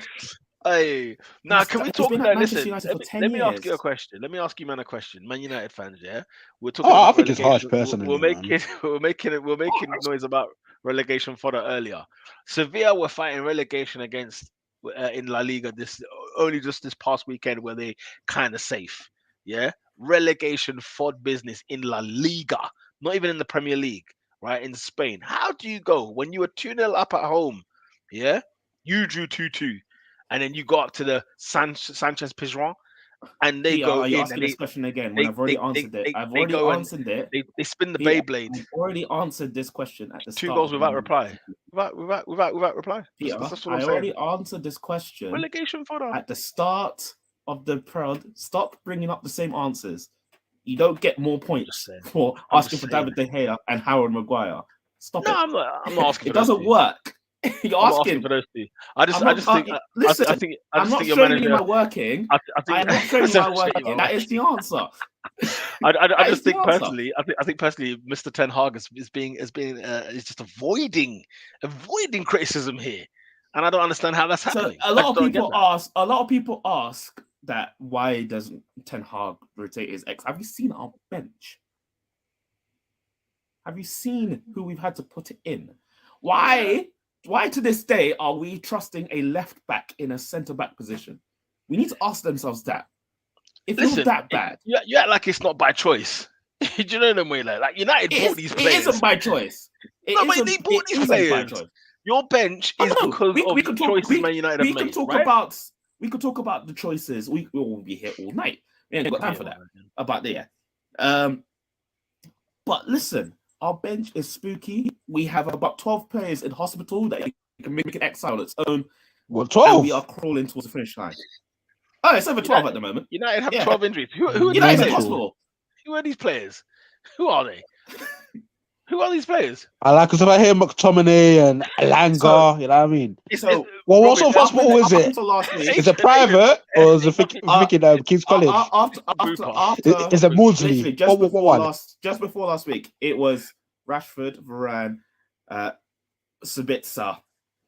Who else is there? Lizardo Martinez. So, by the way, the Pope is a red. Just want to say that. Very random, but he is. Listen, the less said about the Pope, the better. Let's move on, please. Shaw was on the bench. The Pope is a lot of things, apparently. That was the most random picture I saw. I said, why is the Pope receiving Alessandro Martinez signed shirt? Flip it out, man. What the fuck is going on? Give it to him by the mayor of Manchester. Pick up Andy Burnham. Right. Would you ever see Jesus standing with like a Man United signed shirt, just standing there like that, posing? No, you wouldn't. Like, what's going on? What the flip is going on, man? I'm done. I'm frigging done. But to get back on, you're in the cup final, mate. You're in the cup final. We made it. Solly Marsh skied it into April, as Gary Lineker said. So it's just unfortunate for him. And Brighton are good.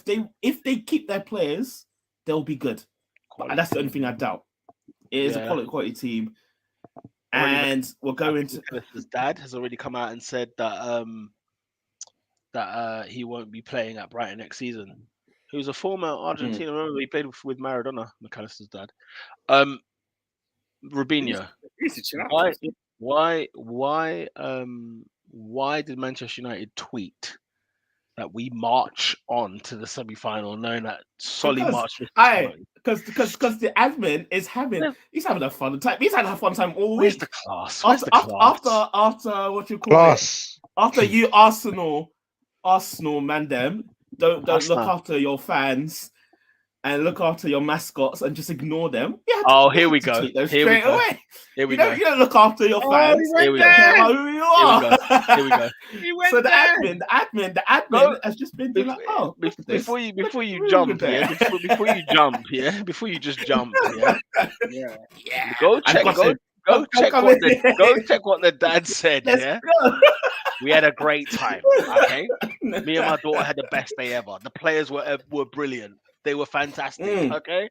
2-2 now. Man, them signing a shirt. Arsenal players only care about fans when it's Kim Kardashian. That's it. That's I can say.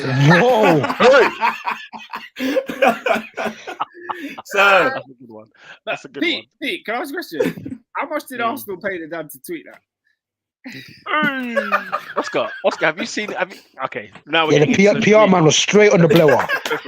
Have you seen Chelsea? Dan Sullivan, number 27. Chelsea social media want to get involved in this. Have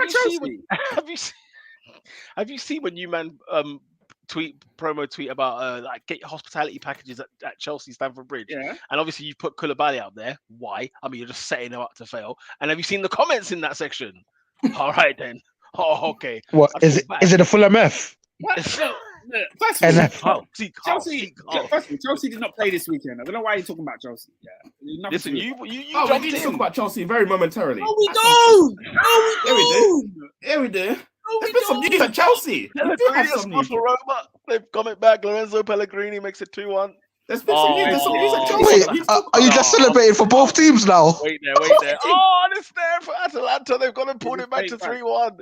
The goal that Roma conceded is a I've just seen it. It's a stinker. 3-1 Atalanta.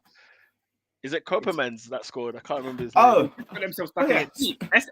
Speaking of story, guys. So obviously, real quick. You know what I'm saying? Mascot there. You know what I'm saying? Gal is in the thing. Who's Arsenal playing? We're away at West Ham. Is it the West Ham game? One of them games. I think it was West Ham. It was a very recent game. Very recent game. We're at West Ham. This girl and her dad, they're holding an Arsenal shirt, and all the players come to sign the shirt, yeah? But in the video, like, none of these players acknowledge her. So, like, they're just signing the thing, and they're not looking at her. They're not saying anything to her. They just come over, boom, boom, boom. I think people like Saka were, like, talking, and I think it was Trossard. Somebody was, like, talking at the beginning, blah, blah. 2-2's now, obviously, Arsenal tweeted it, and it hit the media by storm. However, the dad then tweets out afterwards and says, yo, like, me and my daughter had a great time. The Arsenal players were fantastic. Because she'd been with them all day. So, like, from London Colney all the way to West Ham, I think it was West Ham Stadium, to the London Stadium, and, like, she chilled with the gang, like, all day. But because obviously the players were in focus mode, you know, they were there, like, they were there ready to get the game going. And because of distractions like that, we drew 2-2. Let's move it on. Anyway, but yeah. all because of that snot-nosed kids. That ungrateful kid. Ungrateful. That's how Saka missed the penalty, innit? Because the kid. You're just thinking about that chick, like, just give it. Man, she was smiling, man, beaming, full rack. All the teeth was out. Do you know what I'm saying? So, that's the reason why. It's just the admins having fun. That's all he really is doing. Nah, but come on, Man United march on this. That's disrespect, man. That's kicking the dog rallies down, man. I mean, especially when your players, you know, they got over their fear and finally took a penalty, and then now you want to do that for 20 minutes. Oh, by the way, the Sancho and Rashford redemption story. We love to hear. They finally scored at Wembley. We can move on. They finally scored at Wembley. Those were good penalties as well, you know. They were very good penalties. Listen, the way Sabitzer, I thought Sancho was going to miss. 1 second.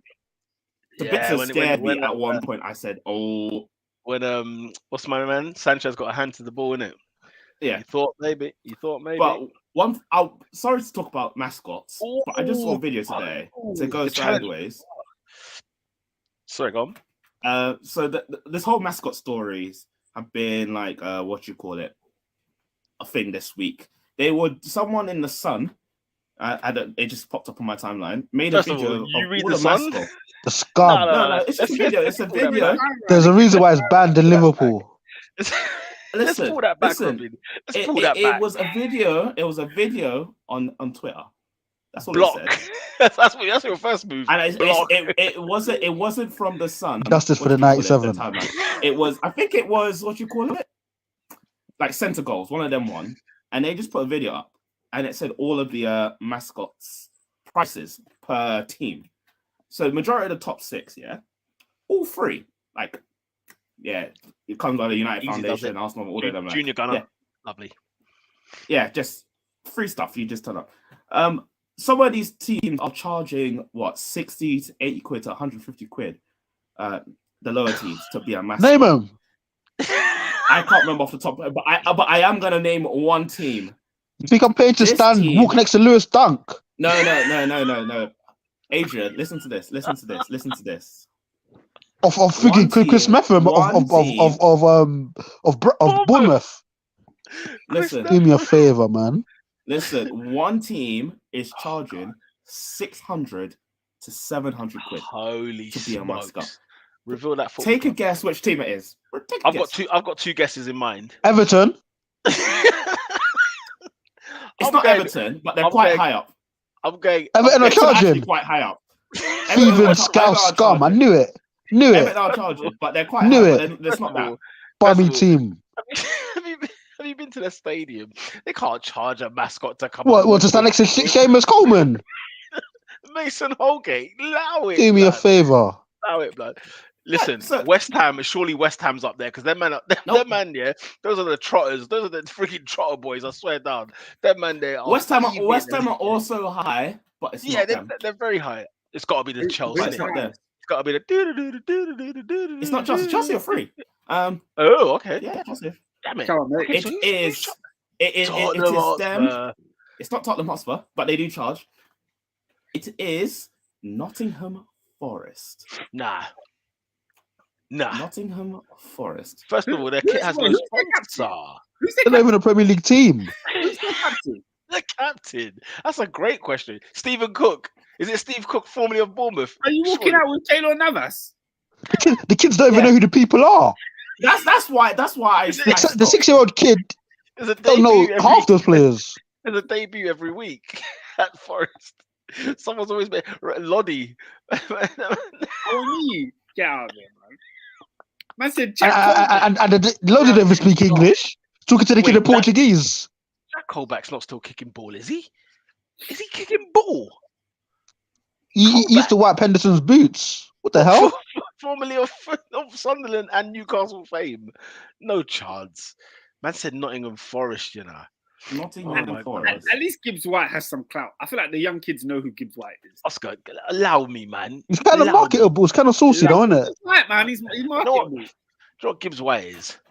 Yeah, we've seen many English player of this caliber that we fade. They fade. Do you remember Tom Kearney of Fulham? He was one of them that was put up there like, oh yeah. He was Scottish, to be fair. Where's the last guys? What's tell me what Todd Cantwell's doing? Huh? He's at Rangers, ain't he? Yeah, that right. He is. They're 13 I points hated him. 13 points behind Celtic. Fibbing mugs. Because Young Funk tweeted him, he feels a baller. Yeah, but they'll be playing Champions League football next season. Huh? So Ravel Morrison. Ravel Morrison, huh? Where are they? He's a must side banging. Where's Rodwell? Where's Jack Rodwell? Why are we rubbing out Gibbs White? I can't. He's another one, blood. Another softer cheeks. Another one. No, he's a player though. He's got something about him. Softer cheeks a great player, man. Just allow that. You know what? I can see Ruben at Forest though. They ban up the league. I'm saying Jamal Lewis, Max Aaron. See what I'm saying? Sinclair. Scott Sinclair, bro, you're right, Nathan, bro. Jesse Lingard. I mean, Lingard at least had a little gig at Man United, at least.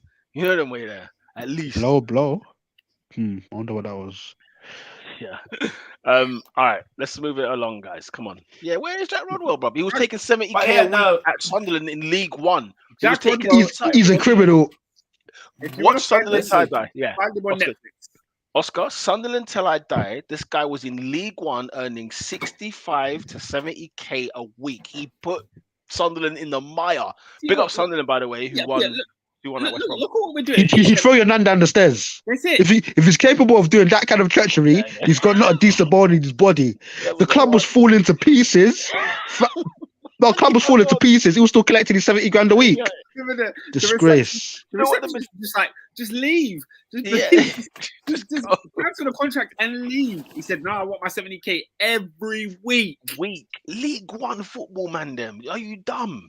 This guy was playing side by side with Dean Gibson. Was that a former Man United guy? Who got on the lash like 3 or 4? Darren Gibson? Darren Gibson.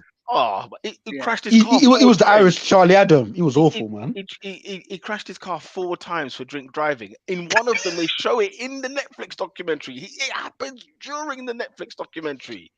But Peter, honestly, it was so scandalous, the Sunderland situation. They made a documentary. Guys, Darren Gibson crashed his car 4 times drunk driving. Do you know how many times you have to drunk drive when you don't crash? Yeah, for real. 4 times. This guy was drunk. He was always drunk. Yeah, he was always on the piss. They'll get beat. He would go to the pub and he would just buy the whole friggin' by the bar. I hear it though. I hear it. League One. No cap, he did. He would have fans. You'd have fans abusing him in the pub. First of all, why are you in the pub? Why are you in the pub? He's a sick man. League One. Why am I not? What do you mean? You got Bristol Rovers away next. You better get ready. Get your team back in the Prem. First of all, Nathan, you're mugging it. He's throwing names in like Lewis Baker and Tyler Blackett, both of Jackson. Morgan Gibbs White scored in the Premier League this weekend, and you're throwing these names out. Respect it. Oscar, we've been here, done that, fam. I brought you Todd Cantwell. I brought you Tom Kearney, bro. I'm saying, look, Nathan, you're going overboard here. All right, Pete, where are we going? Where's Matty Longstaff? No, but where was Transabi though? Is he still at United? Transabi, God knows. Yeah, he looks like a prospect when he was coming through. Where is he's on loan. It's not a question. He's still on loan. He's still on loan.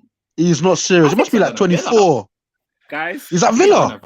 Guys, must be like 26 by now. I don't know. He's a big man. Sorry. Questions about Tyler Blackett, Luke Chadwell, Darren Gibson, Axel Twanzebe. These are questions for Robin's spin-off Man United podcast. Okay, these are not questions for the main show on Top 4 podcast. to close out, we're going to the final against Man City. Oh boy, we have a say in this trouble charge. What we're gonna do? Man, I'm playing football in June, blood. Hold tight, you man. Playing football in June, you know. Why are we playing football in June? Honestly, I said when they told me the finals June the 3rd, I had to look. I said, okay, what's the Champions League final? Champions final was June 10th. June 10th. Yeah, man. The Women's Champions League final on the 3rd. Yeah. I can see the fury in Oscar's eyes. I'm not watching either of them, Adrian. Oscar don't give a damn. Listen, let me tell you right now, there's going to get no viewership from me for the FA Cup final. You must I have to question it because the finals in Istanbul, right? Huh. A hot turkey in June in the final. Damn. Yo, turkey in June? Flip it. Not even in the banter thing. Like all seriousness, like what's that situation over there? Because obviously, oh yeah, it was a little bit Memphis bleak, wasn't it? I don't know what the latest is. It was a disaster, man. Yeah. Obviously, earthquake and situation, all them thing there. Well, they're cracking on, but obviously, Istanbul wasn't affected. It was, was it not? Way further into. Yeah, it was further into deep Turkey. Fair enough. I did Morton Gibbs White lips Nico Williams, bro. Just out of curiosity. Yeah, I swear there was a little. They tried it, bro. They tried it. Yeah, I don't know if it was a miscommunication, but it definitely lips it. I don't know what communication missed. Because I don't know what was going on there. Did he try? AD, let's talk, bro. Liverpool 3, Nottingham Forest 2, man. I mean, I've seen the highlights. Liverpool are trying. Yeah, they just made it. To be fair, we battered their goal, man. Yeah, AD, talk to us, man. I mean, you know, is there anything to fight for this season? Where are you looking at? Where are you looking at this season? Lava splash. Yeah, that's a why for real. That's a why. Also, SW6. Have you seen Young Stan? Out of curiosity. Anyway, I think at the moment, like all it is we're just playing for personal pride at the moment, man. Personal pride, and I think I want to see some sort of foundations laid down for next season. I'm actually really optimistic about next season, man. I think Klopp is finally starting to show some tactical adaptability. I think against better teams, I don't think we can be as open as we are. Kanate also, I reckon we're probably going to need another centre half because like the job Kanate has to do now is mental. Like he's basically playing. Imagine playing a back three, and you're the right-sided centre half. He's almost doing that, but in a back two. So I mean, he's having to sweep up a lot, man. But Trent's getting a lot more freedom, influencing the game a lot more. All of a sudden, like the front line is looking stacked. It's looking like WrestleMania night 1, night 2. Just you know, you've got Jota, you've got Nunez, you've got Salah, you've got Gakpo. So yeah, that's looking promising as well. And you know what? Genuinely, listen, lads, like I sound like a broken record. Let's go out there. Let's get 3 athletic, ball winning, ball playing guys that can look after the ball well. We'll be back. Curtis Jones, actually, he's starting to, you know, he's had a bit of form. He's starting to look good. Well, he's looking all right. So yeah, man, I'm really optimistic. We've had a horrible season, no two ways about it. But look, if we can lay down the foundations for next year and have a serious crack at the league, why not? The thing with Europa League, I genuinely hate the fact that it's on a Thursday because genuinely, if it was on a Wednesday, if it was on midweek, I'd say that's the perfect opportunity to sort of rotate, Jota can get minutes. Some of the excess midfielders can get minutes, and they can play Elliott. But the fact that it's on a Thursday, that Thursday to Sunday, I think is a bit detrimental to the league. But you know what? I'm feeling it's and it's about time. Jota took like a year off. Imagine if Amazon just took a year out of service. But yeah, it's good. It's good that he's scoring again. So yeah, man, I'm happy, man. Hopefully Nunez can be that 20-25 goal a season, man. Are you signing Mason Mount, or do you want to sign Mason Mount? Because that's the rumors going around. I feel like I'd have to convince myself to want it. I think, obviously, is he the first name that I want? No, but I see the logic behind it, and I think we've seen good spells at Chelsea. In fact, dare I say, I think there was a time when he was probably Chelsea's best player, to be perfectly honest. And I think the prevailing wisdom is that, you know what, under Jurgen Klopp can potentially take him to that final echelon. Because look, if we can get Mason Mount in, and he's a dynamic, energetic midfielder with final third quality, which is realistically what I've been on my knees for how many years. We've got one hell of a player. So it could be like a Alex Oxlade-Chamberlain situation in his first season, where you're like, hang on a minute. So this is what he can do when he's actually given time and he's played it in a certain role. So he's not the first name that I want, but if we do get him, I'd be interested to see how it plays out, because I do think there's a player in there. Mason Mount's a fantastic player, man. Chelsea shouldn't get rid of him, and if he's available, Liverpool should definitely go for him. But I do think this comment is key, though, because in the same vein, I can see us been in a situation in 3 years' time where we're like, oh my days, we need another midfielder, Mason Mount. What does he do for us, kind of thing? So yeah, we'll see. But you guys play 3 in midfield. Mason Mount in an 8. That's his best position. I agree. He's never had the opportunity to play there for Chelsea. Like, since his first season where he broke into the league, he played in the 8. Ever since then, Chelsea's been playing him in attack or in the 10. I've seen him on the wing. Yeah. You guys played on the wing for Chelsea Football Club. The 1 year where he had serious coaching, as in Thomas Tuchel took him and said, "You're my guy." The guy was Chelsea's top goal scorer for the season. Like, I think Mason Mount's got a lot of quality. He's been mismanaged and he's been overplayed. So there's a lot of people that just hate him, but he's a good player, man. And I think as well, for people at that age, sometimes you just need something new. Like, he's been in Chelsea his whole career. Like he's come through the academy. Sometimes he needs a new move, new ideas, and he can sort of take his game to the next level.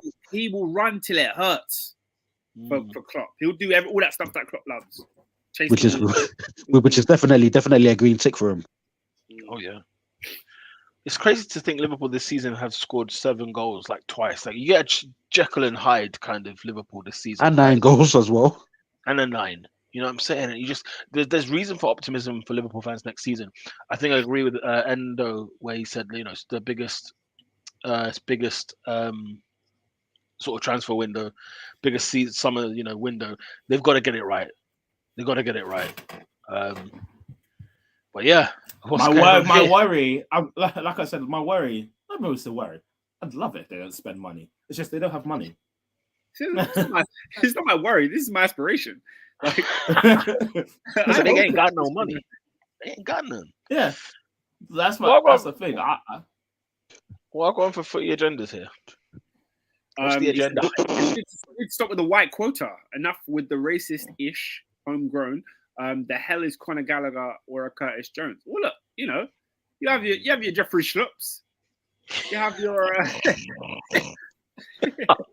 I'm glad I didn't say that. Flipping hell, man.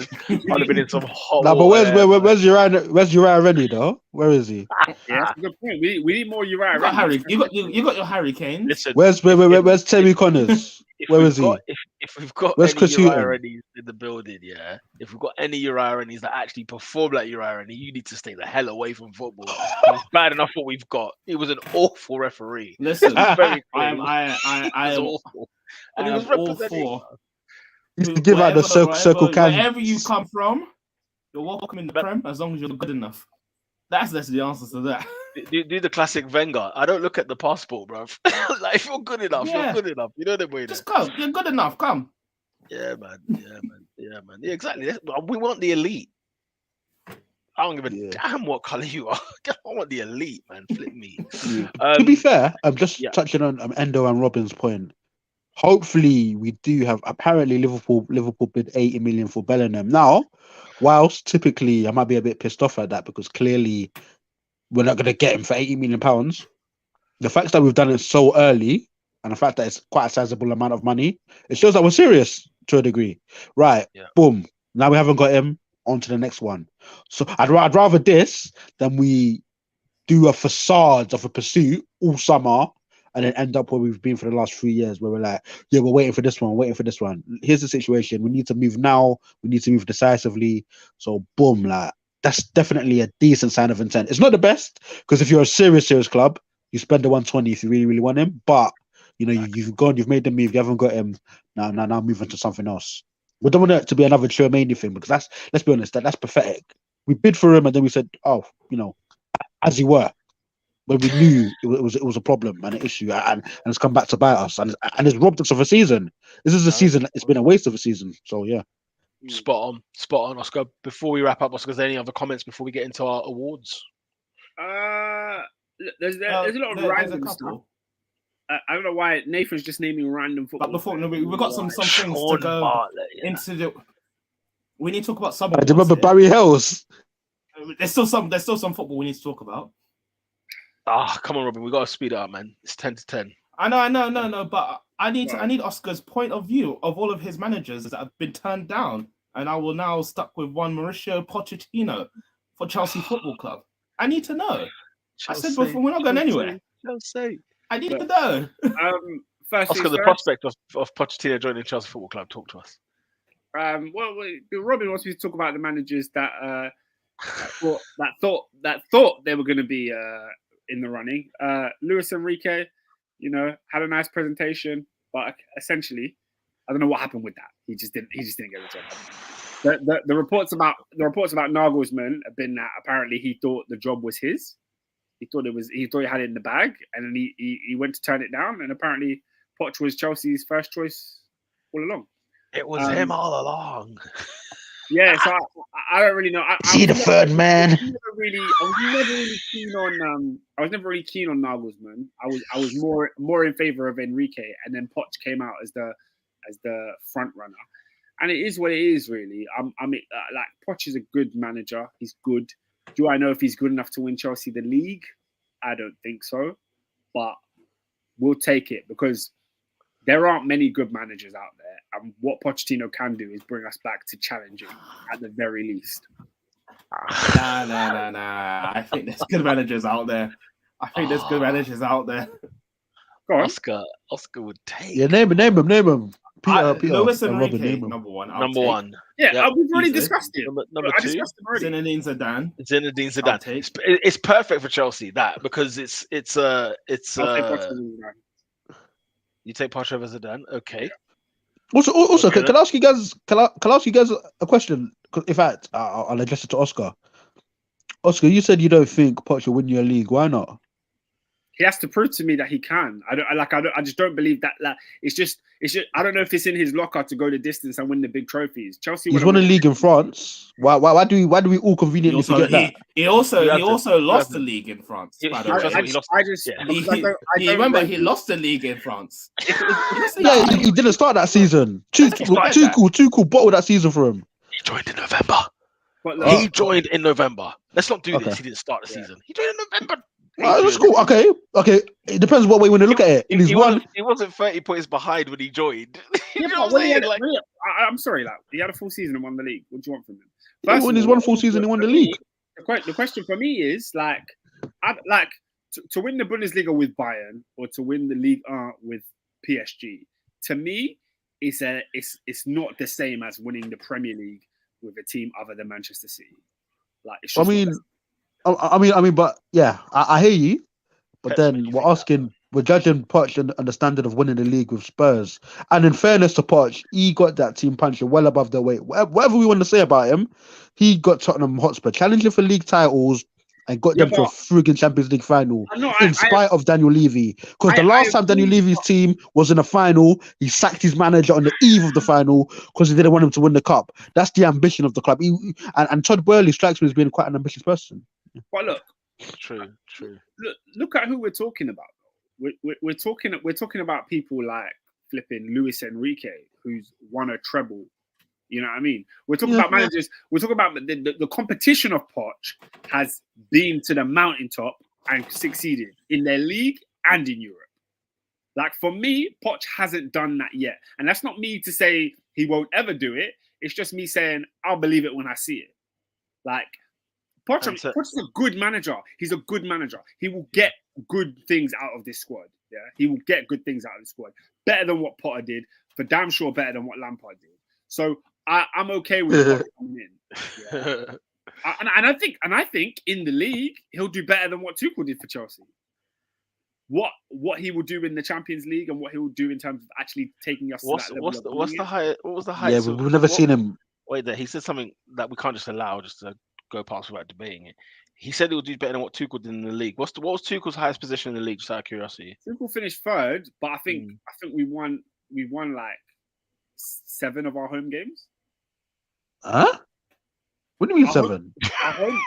Our home record under Thomas Tuchel was atrocious. In a whole season, in a full of the 19.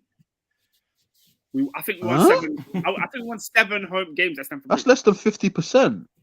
It was less than 50%. Huh? It was less than 50%. Was That's that during the pandemic? Let's put it this way. Every single one of your teams came to Stamford Bridge and got a point from us last season. We got 3. Yeah, we got 3. Some got 3. Last season was so long ago, I can't even remember. The point was minimal. Probably 0-0, I guess. No, it was 2-2. 2-2. Oh, 2-2. Oh, yeah, when we bottled the game. Yeah. Flipping Milner. Milner tried to. Who was it that he fouled by the corner flag? Was that the cover? Why did you say you bottled it? Why did you say you bottled it? Is that because? Well, we were 2-0 up in a title race. Yeah. I'll say it. We bottled that game. The same way Arsenal bottled 2 of the last 3. Well, they bottled the last 3 if we want to call a spade a spade. The title race is crazy. Listen, by the way, Ernest said that Poch is a builder. So was Potter. Chelsea do not need a builder. No, but Potter don't need that. Potter, come on, let's not do that. Let's not. No, as in he is a builder. That's not a lie. He is a builder. But Chelsea don't need a builder. Chelsea do not need a builder. They need somebody to win stuff. Peter.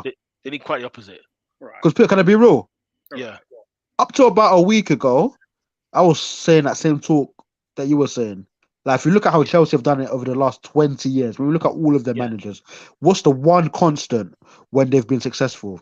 You're talking Jose, you're talking Carlo, you're talking Conte even. Elite. You know what I'm saying? Pow. That was a different era, bro. The Chelsea we knew and loved and feared and revered is dead. And the way they fixed this current group of players wouldn't get into those previous successful Chelsea teams. They wouldn't. They wouldn't. Thiago Silva, that's it. And Kante. And maybe Kova. So do you think maybe not this Kova, there's scope to do things a bit differently? Because look, let's be honest, like if you want to look at Chelsea, right? They've had 2 good strikers in the past 20 years. Yeah. Okay. Yeah. So maybe newer, fresher, different ideas. Maybe they need a Leng man, bruv. Let's call it what it is. They need a Leng man. This is Chelsea Football Club. Like we could say, new ownership, new identity, rare. I ain't hearing it. Chelsea aren't that team. They want to be something else, but they're not. And Bowley. So how did they get there then, in your opinion? Gangster, get a gangster in the friggin' manager and sign a centre half, a centre forward. Sorry, sign a freaking centre forward, man. We need a centre forward. We need midfielders. We need a goalkeeper. We need a lot. The thing is, you know what, Oscar? I don't think you need that much. You know, as in, I think what you've said you need, but that's about 4 players. Look, we don't need that much to get in the top 4. We don't need that much to get in the top 4. To challenge, I'd argue. I think I mean, Lukaku's there, innit? But if you got like a top quality centre forward, you got a centre half, and you got a goalkeeper. And what did we say last week? We said something, a type of player last week. I think it was in midfield, like a creator, like a Madders kind of. You know what I'm saying? And then boom, off we go. Ernest says, I'm not gonna lie, AD's having a stellar performance tonight. Neymar versus PSG. This is it, man. The thing is, Neymar versus PSG, there was a lot of goals, a lot of flash. I think he's having a Verratti performance. It's just point after point after point. You know, FM when your players consistently getting 7, never dropping below. Like, cause I've been thinking, man. Like I love football, innit? I've been thinking. Speaking of football, bro, I've been thinking. SW6, name them. You're probably gonna give me a Nelka on 15 goals. Yeah. Nelka won a golden boot on 19, bro. Respect him. Cool. Crespo went out on loan twice. In what, 5 years? Premier League title. Crespo won a Premier League title. Right, let's wrap. In Peter, Serie A. No. They're doing bits in Europe. They are. We've got the Milan derby, people. The Milan derby. The Milan in derby. the semis. We've got Roma in another semi-final? We've got Fiorentina in another semi-final. Oh, guys, what a time to be alive! I Real played the Madrid's anthem. Man City. And Real Madrid's Man City. Yes, indeed. So yeah, listen, it's crunch time, man. It's crunch time for the Champions League. Man, I think Madrid are gonna beat Man City. Can't lie. I genuinely think they are, and I must admit, I think Milan's gonna beat Inter. I think Inter's going to the final. Do you think so? Yeah. I think Inter is going to the final. The way AC just had Napoli's card, man. The way they had Napoli's card, man, was do you know what that is? That is what you call European heritage. That is European heritage right there. Sometimes it kicks in. It just kicks in. A recreation of the famous Rui Costa and Materazzi picture. Oh, something's kicking off. Let's be very clear, Oscar. Mate, that game, they're going to postpone the match. They're gonna. The game will be delayed. The game will be delayed for like 15 minutes. At least 8:15 kickoff. At least. You know that was there. Did you see that? Oh my god! When he was talking to Rafael Leao. Oh, yeah, that was brilliant. Listen, mate. Do you remember that time when Klopp was in a press conference and somebody I think he was from Liverpool, just blurted out his question to him, and Klopp was like, "Sorry. What? What did he say?" Like, because he was all like, hey. He's like, giving me that. And then Klopp was like, "I'm so sorry. What? What did you say?" Like, it's hilarious. But no, Cara had a stinker. You know what I'm saying? Leao barely talks English. So to get Scouse English, it's a write-off. Oh dear. Okay. Yeah. And about Mandem. Cara's redemption arc is wavy though. It's a wavy redemption he spat at a girl. At like what, a 9-year-old girl. Do you know what? Yeah. Do you know what? I know he's like one of the coldest color commentators there is. I was feeling like I can't imagine football without Cara now, you know. Honestly, it's madness. Him and Neville, bro. The way they've like made themselves brand thing is crazy. Oh god, it's hilarious, bro. But you know one thing I learned? I watched the Diary of a CEO, the Carragher interview, bro. His mum is a religious Catholic. When I say she goes to mass weekly now, I thought you were gonna say something else. To be fair, his name's James, isn't it? I guess so. Bro, he was saying that his mum is like a staunch Cath from early, like made man go to church every week. That man there, bro. Redemptive settings, bro. That's how the only people like that can come back from spitting at a girl's face on camera and come back. Yo. Because you know what? That's worse than what Andy Gray did. Let's call it a spade a spade. And Richard Keys didn't even do much, to be fair. He was just there. Wasn't it? I thought Keys was worse than Gray. Actually, it might be the other way around. One of them was. Yeah, because Gray was more like. It was Gray that was just there. Gray was just there. Yeah, Gray was just there. Yeah. And then Keys is outrageous. Man said there shouldn't be any women. Actually, they both did a mad thing still. What did Gray do again? I think Gray was the one that was talking about the female linesman, and he was like, "We don't want women doing that. We don't want them doing that." And then what was my man saying? What did Keys say to Jamie Redknapp about some girl? You'll find Jamie hanging out the back of it. That's what he said. Yeah, he said, "Yeah, I bet you'll find Jamie hanging out the back of it." These times he's married to Louise Redknapp. It's like outrageous. Feet on the table as well. Did you see the video footage? He's like this, feet on the table. It was comfortable. You'll find Jamie hanging out the back of it. Was that Stamford Bridge? So that's You didn't think he was getting sacked that day. These are criminals, man. I said, you can find Jamie hanging out the back of it. You know how uncomfortable they all looked as well. Jamie Redknapp couldn't get out of there as quick as he could, man. Oh my god. Do me a favour, love. I don't really see Redknapp these days, you know. Huh? Redknapp is like prominent. Yeah, he's about. Oh god. Anyway, yeah, Richard Keys cheated with his daughter's mate.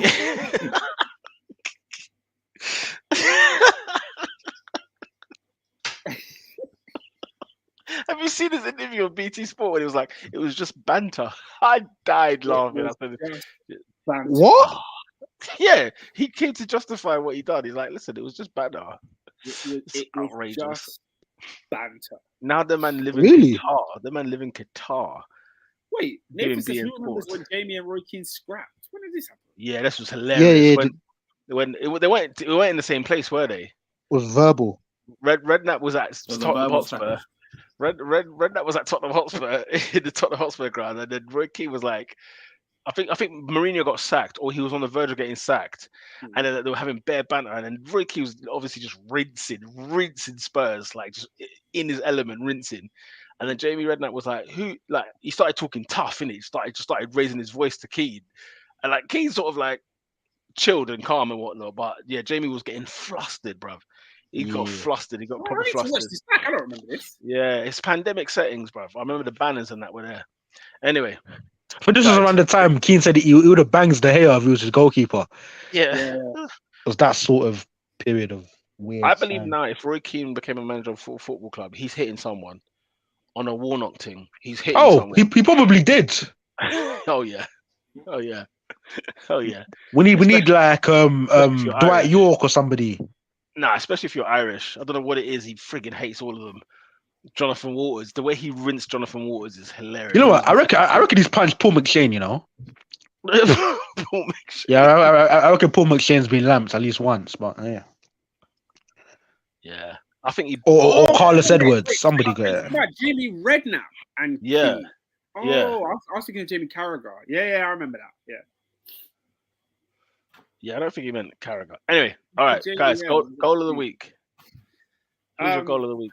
Morgan Gibbs White. Is our man Morgan Gibbs White? Morgan Gibbs White. Yeah, I'd argue that. Morgan Gibbs White scored a brilliant goal on the weekend. Or did you guys like the scorpion kick? Yeah, it was like a little not scorpion. I mean, it did take a deflection. Scissor. Was it a deflection? Yeah, deflection. It was fantastic. It weren't the greatest. It weren't Jerusalem, certainly. And for measly £600, you can be out there with him celebrating. So don't you worry. At the City ground, yeah. City ground. Guys, by the way, you see Willock's ball for Isak. Oh, delicious, John. Oh, that was sensational. Delicious. Jacob Murphy's goal was brilliant as well. Tell you what, that goal was bad, yeah. Now, big up Eddie Howe, man. What? Everyone said Murphy for goal of the week. Because that third goal come out of nowhere, bruv. It was like, what? Oh my God, slapped it. Bro, that was confidence, you know? You know, like if the game's 0-0, it don't come off. He's never thinking about it. Bro, I saw even Longstaff. Longstaff was taking shots outside the box, getting close. Yeah. No, but for sure, Willock definitely assist of the year, bro. For sure, but that was a nasty assist.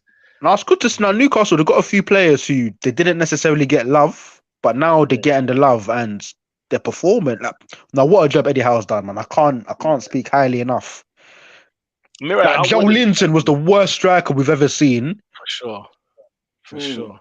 Because we can come and we can say but they've been backed, they spent lots of money, but a large bulk of those players are castaways or players who weren't ever at the level, or a player like a Dan Burn who was given a go. It's sick, man. Them man are keeping Gordon and Saint Maximum on the bench, blood. Almiron. Listen, Gordon should even be there. He's got enough but anyway. Fair enough. But Almiron and Saint Maximum, players that you used to hang your hat on, and they can't get in the side. They were the best players once upon a time. Fair play to them. Yeah, man. So can we discuss the fast at the FA Cup that took place on Saturday? Half the stadium was empty. Hey, listen, City fans have had to travel to Wembley 4 times a year, blood. They can't. I don't blame them. I don't blame them. There was somebody on TalkSport, on BBC 5 Live, and she was like, they were asking her, years ago. to the game. Yeah. We're like, did you go to the game? She was like, nah. She was like, why? They were like, why did you go to the game? She's like, listen, we go here every year. It cost me like 500 quid to do it at a time. Travel, ticket, food. It's like a European away. Hotel, bro. It's like a European away. It's like a European away. And then I'm going to be back there the next month. Yeah, because it was they were playing Brighton in the semi, and then they got Watford in the final. And first, she was like, let me knock this on the head. What am I doing? It's not like I'm going to go to a big game. If I'm honest, if you Wembley needs to stop on the semis. Bro, If you win the it League needs to Cup, stop. yeah, you're in the League Cup final. Then you're in the FA Cup semi. Then you're in the FA Cup final. Then you've got the Community Shield coming around the corner as well. Then Spurs were playing there at that time as well. Spurs were playing there at that time. Yeah. Spurs were playing. Allow me, bruv. Like, fair play to them, man. Wembley, I agree. Wembley for an FA Cup final doesn't make any sense to me. But guess what? It makes money, so they won't stop. Fun fact though, in the 90s, early 90s, they used to have the semis at Wembley. Did you know that? Because I remember Arsenal played Spurs. Arsenal got beat by Spurs in a semi, and I remember thinking, "Why does it feel like it's at Wembley?" And it fully was. It takes away the. They also used to have FA Cup final replays. That's a farce. That's outrageous. Huh? Yeah, legit. I remember Palace Man United. Arsenal versus Palace was one, isn't it? Can you imagine that? You go to see a cup final and nobody wins, so you have to go back. Arsenal's repeat was back Sheffield at Wembley on a Thursday. Yeah. That must be a logistical nightmare. It must be. To be fair, I suppose you just black out the date, innit, for the replay, I guess. But bruv, like, you know what I'm saying? I've just been to Wembley on Saturday. I've got to come back on Wednesday. Flipping hell, man. And you're from Sheffield. Allow me, man. Allow me. But yeah, you just have to book an open return. That's it, boy. Open return, you know. 34k allocation for a semi-final. Yeah, so that's what stinks in football. So that's 70k. So like, you know, so 90k stadium, and then 20k go to the frigging sponsors. But then also, have you seen the divide, like the seg line in the middle of the stadium? They take out like a whole block, blood. For what reason, I don't know. Like, I don't know if you saw it. Did you know that you can get a season ticket at Wembley? It's a farce, isn't it? Really? Yeah. I knew you could at Spurs, but they're still doing it. No, I see like a Wembley season ticket. So you're just there every What for? What, to see Beyonce in One Direction? I guess. And then maybe a little League One playoff. And then England games. Dross England games. And it must cost an arm and a leg. Yeah. No, man. Bun that. But yeah, that's what I hate about football, man. Like that stuff. You know what I'm saying? So 70,000. So there's 20,000 morons at the ground. Neither are even from Sheffield or Manchester. How many players tickets do they get? Players tickets they probably get like 3 or 4 each, probably. Mm. Do you know what I'm saying? But that would be considered in the allocation, though, innit? That would be in the allocation. That wouldn't it would be, innit? Yeah. So it'll be like 33,000 fans, and then you know what I mean? Yeah. It was a joke. I'll see some jabroni from Amstel who's there. They're just like, turn it in, man. You don't even like football. You know what I'm saying? You one of the mandems. He's just having pints in the friggin' lounge. Oh, that used to wind me up when I used to work at Wembley. Like, the game is on. Like, you're here to watch the game. They're sitting down having a chat with beers. Used to wind me up. Watching it on the TV with no sound. One person at Wembley was having a trim. Did you see that? I was having a trim. I hate content creators, man. No, I hate it. I almost I don't even want to talk about it. Yeah, I'm done, man. I'm friggin' done. Let's get the semi-final. There's a kid in London somewhere. They would have given his arm and his leg to watch Man United in the FA Cup semi.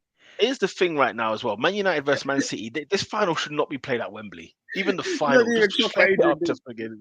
Sorry, what did AD say? Sorry. I know. I got what Adrian did. I looked at him and I said, that's a low blow.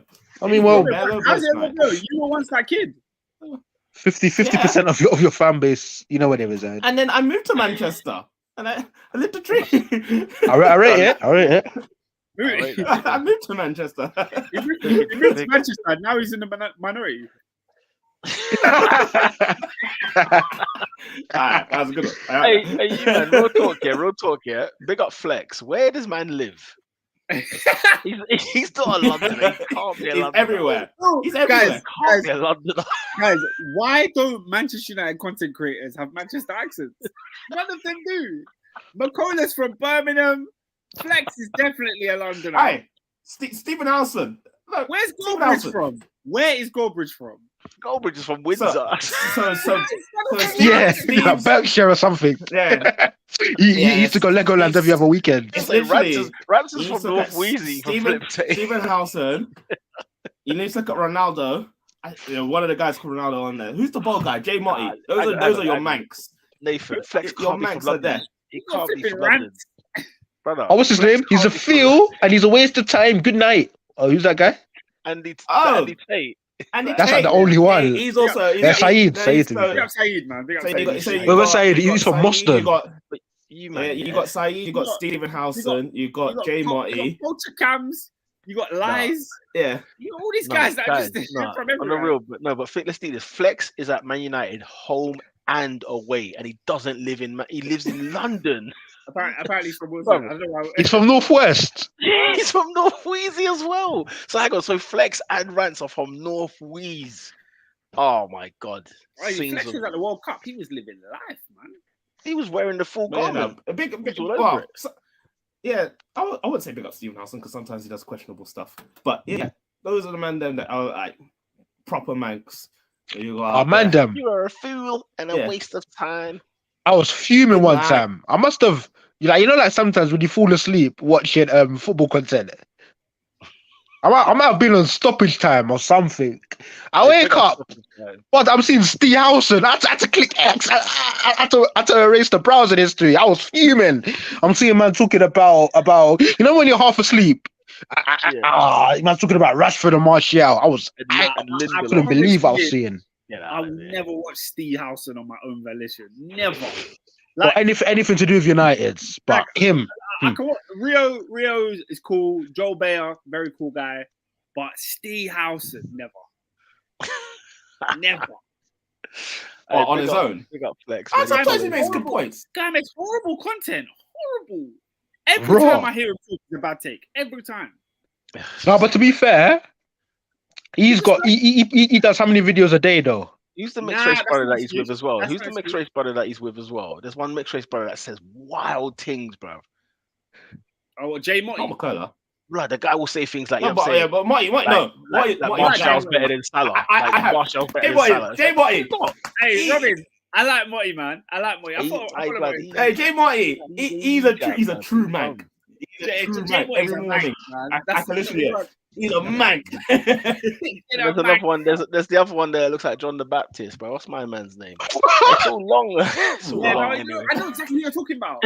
Of course, you know who I'm talking about. I know exactly who you're talking about. Looks like he eats locusts and honey. That's it. That's his diet. You know exactly what I'm talking about. What manner?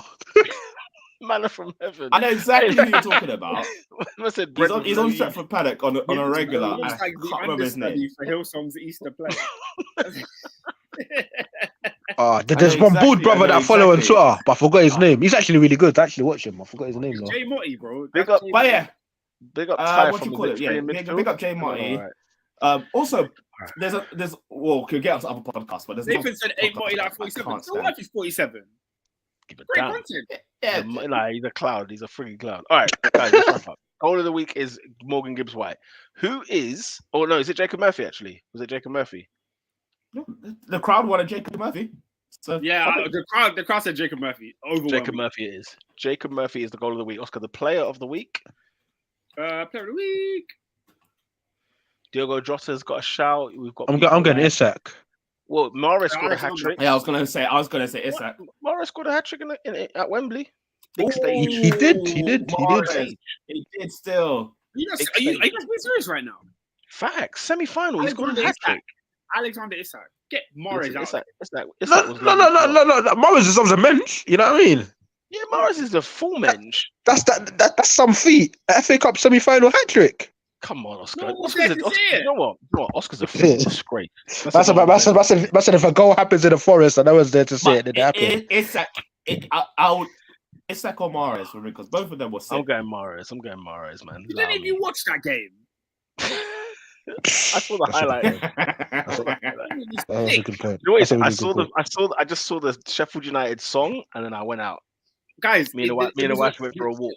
It was on TV free to air. You didn't watch it. No. No, man. But hey, by the way, United Brighton was a good game, you know.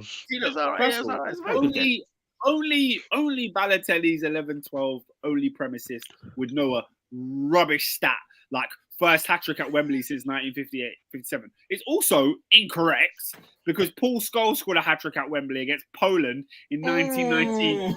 You meant in the FA Cup. Oscar, do you know why you remember that? Do you remember why you remember that? That was the first football game I ever went to. That's what I remember. Me and you were there. That's why. Paul Scholes.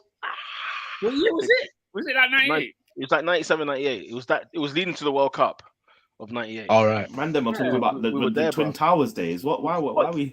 Bro, I went to that Wembley twice, bro. I saw Michael Jackson. This is pre the new Wembley. This is the old Wembley. That's why I said Twin Towers, yeah, because the nickname was the Twin Towers. The Twin Towers Anyway. days. Yeah, man, good time. When the Jubilee line was white. Like showing your age there.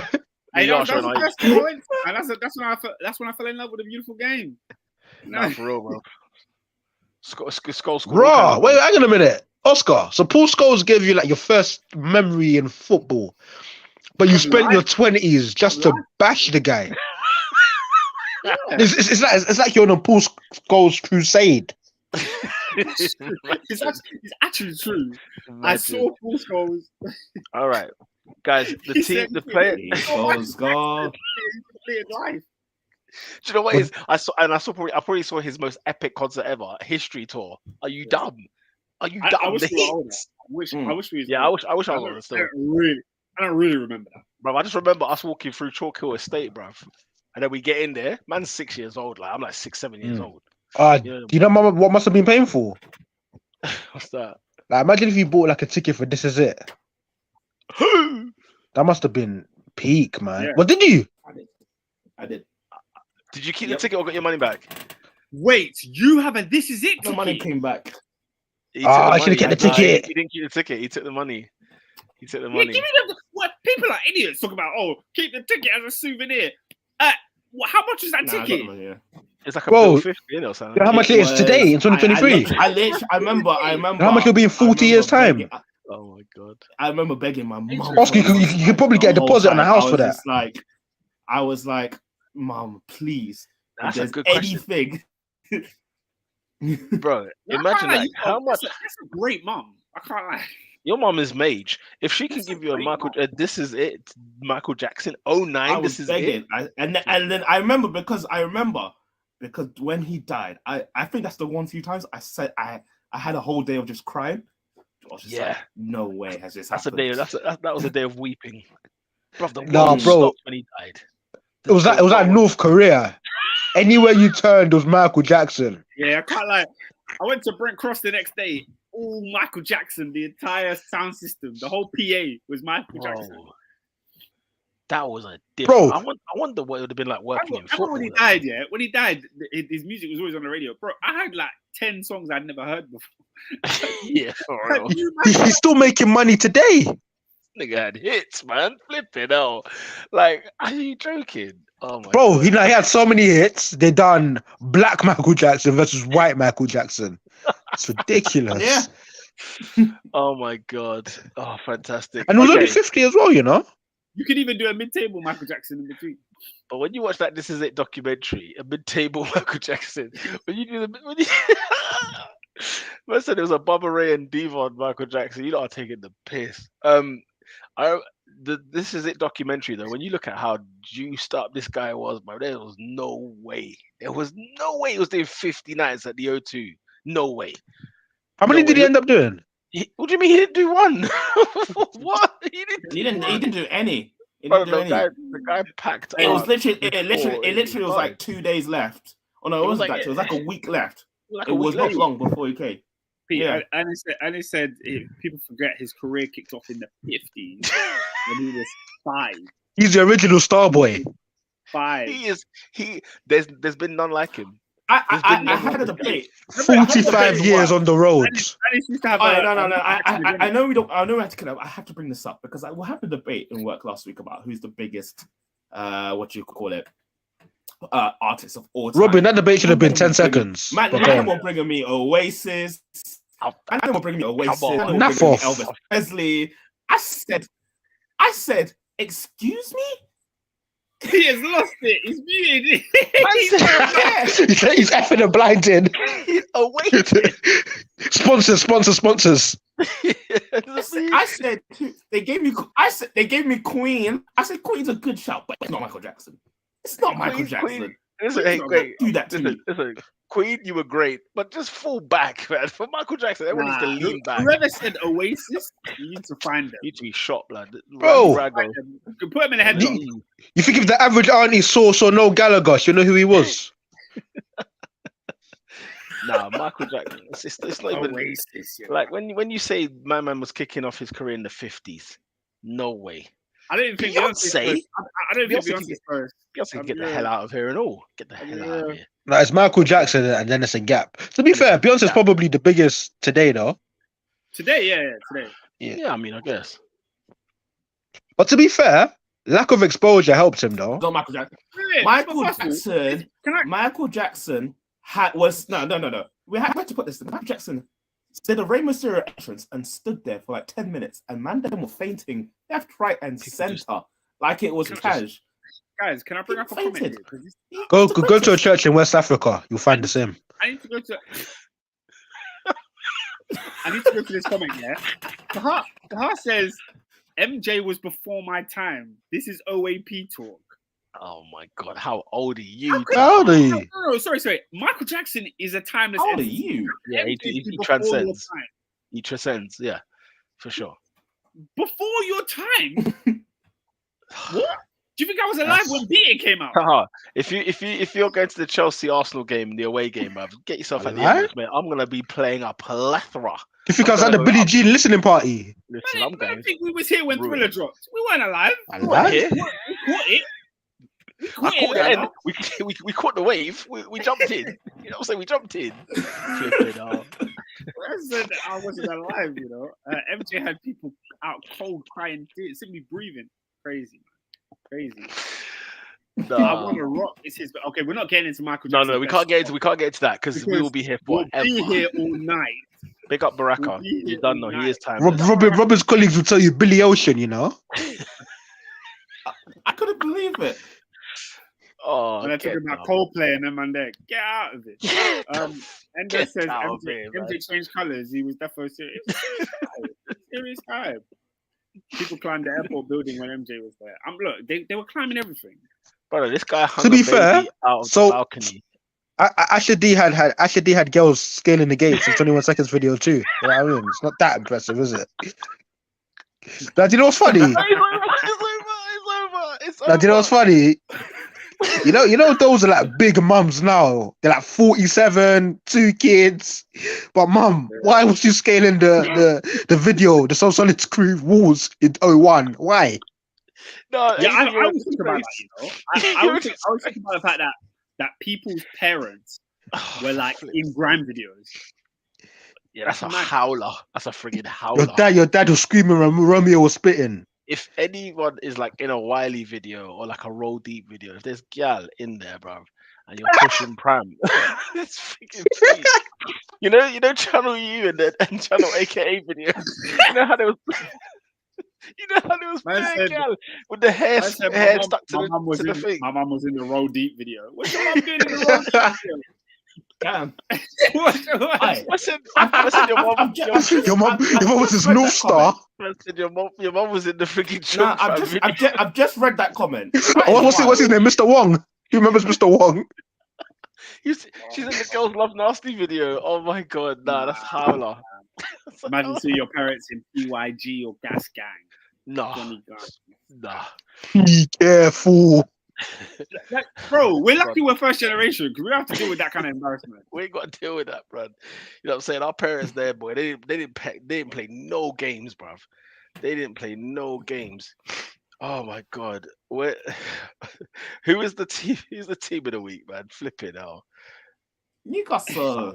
36 and girls love nasty. Yeah. Huh? Look at these man, blood. Man, look what-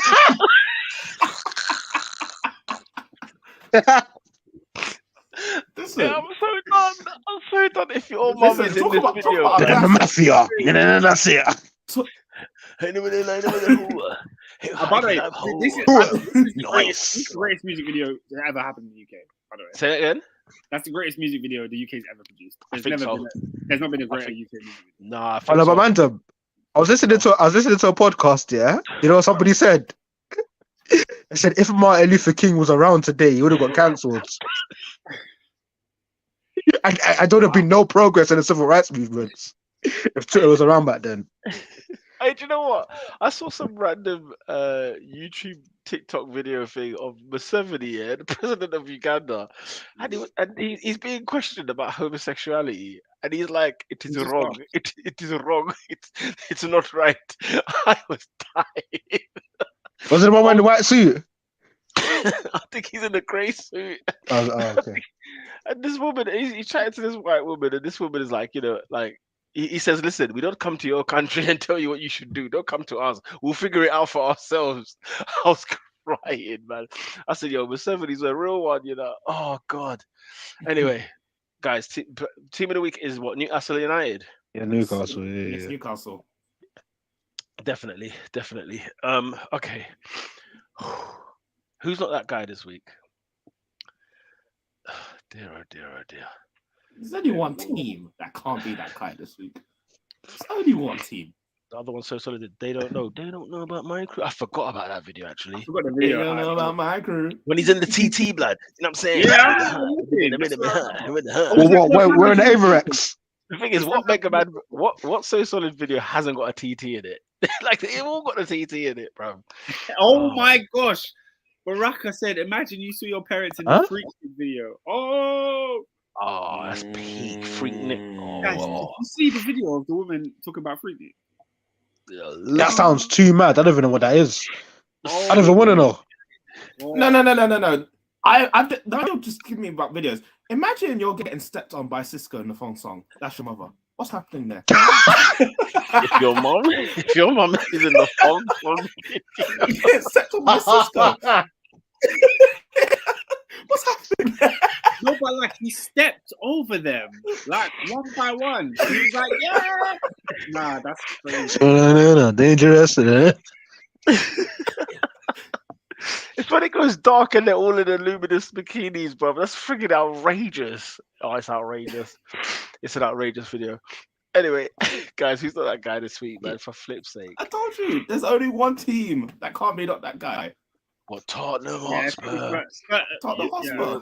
You'll always be. Yeah, the fact that you departed ways with Antonio Conte, and then you said, you know what, his right hand man, we're gonna have him run the club. As Oscar said, he took a fat L when his bench couldn't stop fighting, and then he got sent off. This guy, he got draped in his home yard by De Zerbi first thing, and then he eats 5 in 21 minutes. Nah, He's a disgrace. he's having a friggin' laugh. He will never be, like Francis Guidolin when he was at Swansea. He will never be here again. That's Oh my days! Where is he? Is he retired? I met him in the lift, bruv. I see him in the lift like a year ago, 2 years ago at the Emirates, bruv. I said, "Yo, Francisco," and he was like, "Oh, okay, you're right. Yeah, he couldn't. You know me. He couldn't believe. He gets played like 12 times a year. I've seen him like, yeah, man, former Udinese, bruv. You know what I'm saying? I know you had a little Swansea spell, but Udinese, bruv. You get me? Yo, the guy, bro, I was dying. Not that guy. Barcelona. Oh, did you see the video? No, what happened there? I didn't see that. Oh, I can tell you for sure that my aunties were not in the box. Probably the shot he got sent by Cisco. First of all, Cisco's got over. That's Cisco is killing me. Is wild, yeah.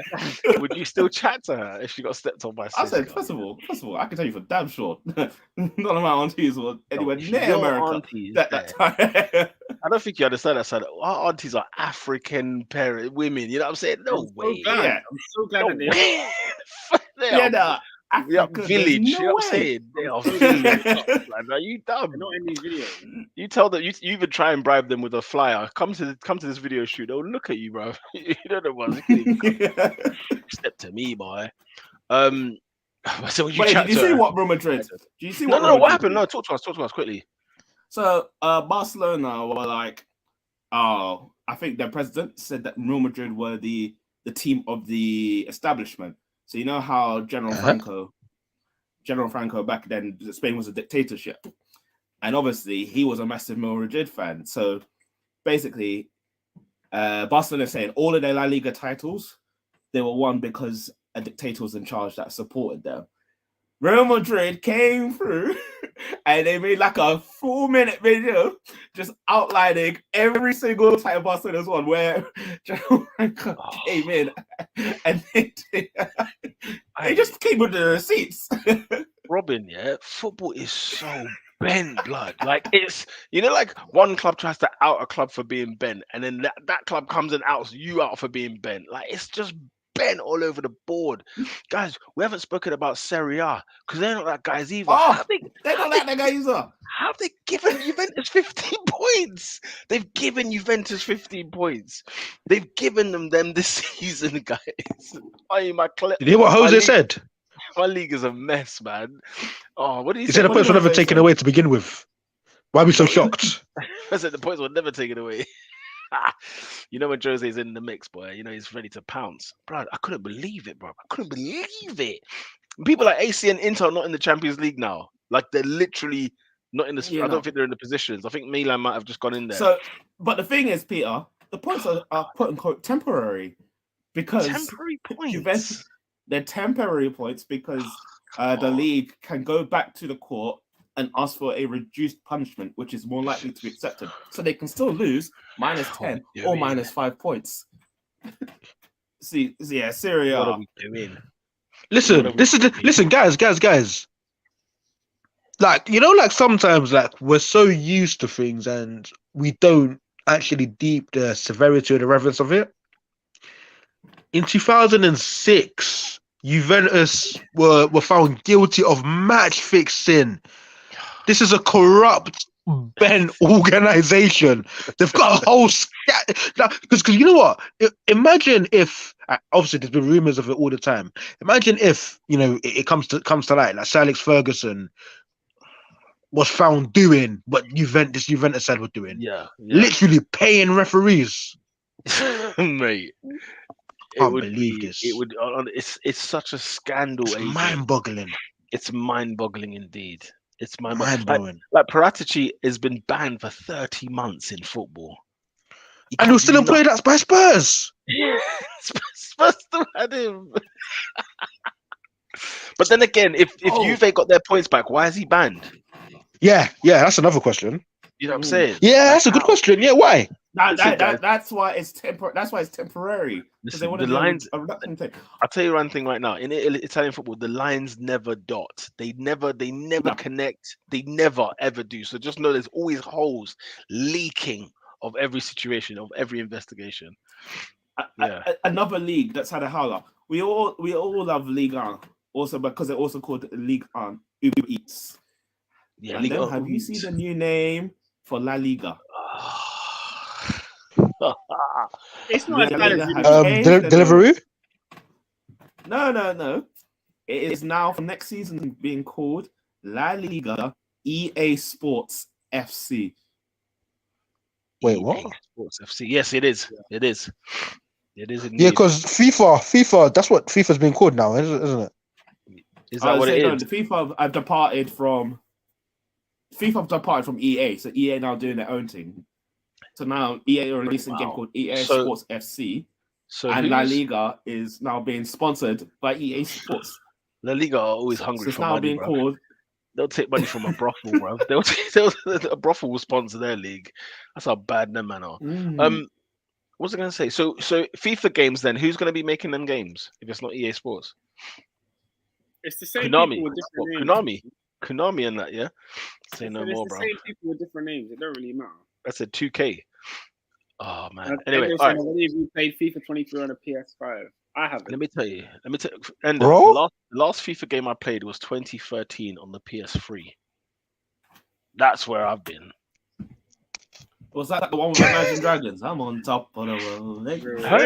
On top of the world. Yeah, it was. Do you know how much of a banger that song is? It made FIFA both songs 13 and it made Pro Evolution 13 as well. It made both Pro games in the same year. Do you know in the same year. That song has to bang. Yes, elite. Yeah, that's elite. Hey, FIFA songs closest we got to that was that song "Jerk It Out" that was on LMA Manager and FIFA 04 the same year. Well, by that Swedish band. 03, 04, yeah. How did it I go? don't How did know. it go? It's a banger, though. And it was on the Apple advert at the same time. It had the stream. Watch It had the me stream. go. Yeah. That makes me feel good about life. Henri and Del Piero was on the cover. I would have thought that's Red Hot Chili Peppers. Shame. You better check it out. Wait. Nathan says I play FIFA on PSP still. Oscar fixtures. Next week's fixtures. Come on. FIFA 09. We need to get out of here. Hey, PSP is one of those underrated things ever. No, it was ahead of its time. PSP was ahead of its time. It was That's a phenomenal. The Veronicas. Nathan. Young folks. They don't care about the young folks. Banger. The whistling tune. Kind of. What FIFA was that on? The whistling tune. The whistling. It's on FIFA 30. It's on FIFA 23 as well. You know, they brought it back. That's what you know. You know it's a banger when they bring it back. Balotelli's 11-12 only premises says FM over FIFA. Look, why are we putting them two against each other? They're different things. No, but they're not wrong. That's like saying goalkeepers versus strikers. What are we doing? Listen. Oh, but guys, I've been playing Football Manager since it was Championship Manager 01. Yeah, I've played every single one. Well, with Cherno Samba, bro. Like I failed uni because of Football Manager. Like I was in Serie A in my third season at the back of the lecture room. Are you dumb, blood? What? Come on, bro. Football Manager to the world, cuz. Right. Premier League fixtures. Oh, he was missing turn it in because turn it in. Yeah. Because he had the FA Cup final. I had the Coppa Italia, bro. Well, with the figure about Sampdoria. You know what I'm saying? Versus Caligari. Caligari, you're such a joker. Oh my god, Caligari. Deadline day is looming, and you're trying to sign Vito Minone on a free. Bro, I'm trying to get Gabbiadini, bro. Are you dumb? Gilardino. Listen, let's go to Wednesday. Gilardino would have been a cold wonder kid, Tuesday is naff, bro. Tuesday and naff. We'll go into Tuesday's games, by the way. It's Wolves Palace. All the football live on BT Sport. Live on BT Sport. Oscar, what's wrong? We need to wrap up. What's wrong? I think he's killed it. You know how funny that is. Are you dumb, bro? Modules are not getting past. In the third series, man, it was missing lectures. I played Conquistas. Let me tell you. My uni and Raul's meter, bro.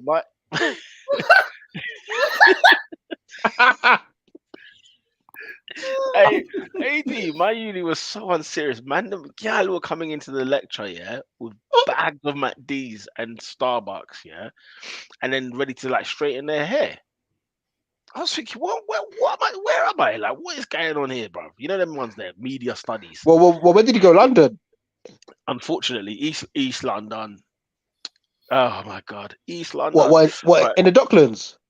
On the dock, blood, where the station was called a country.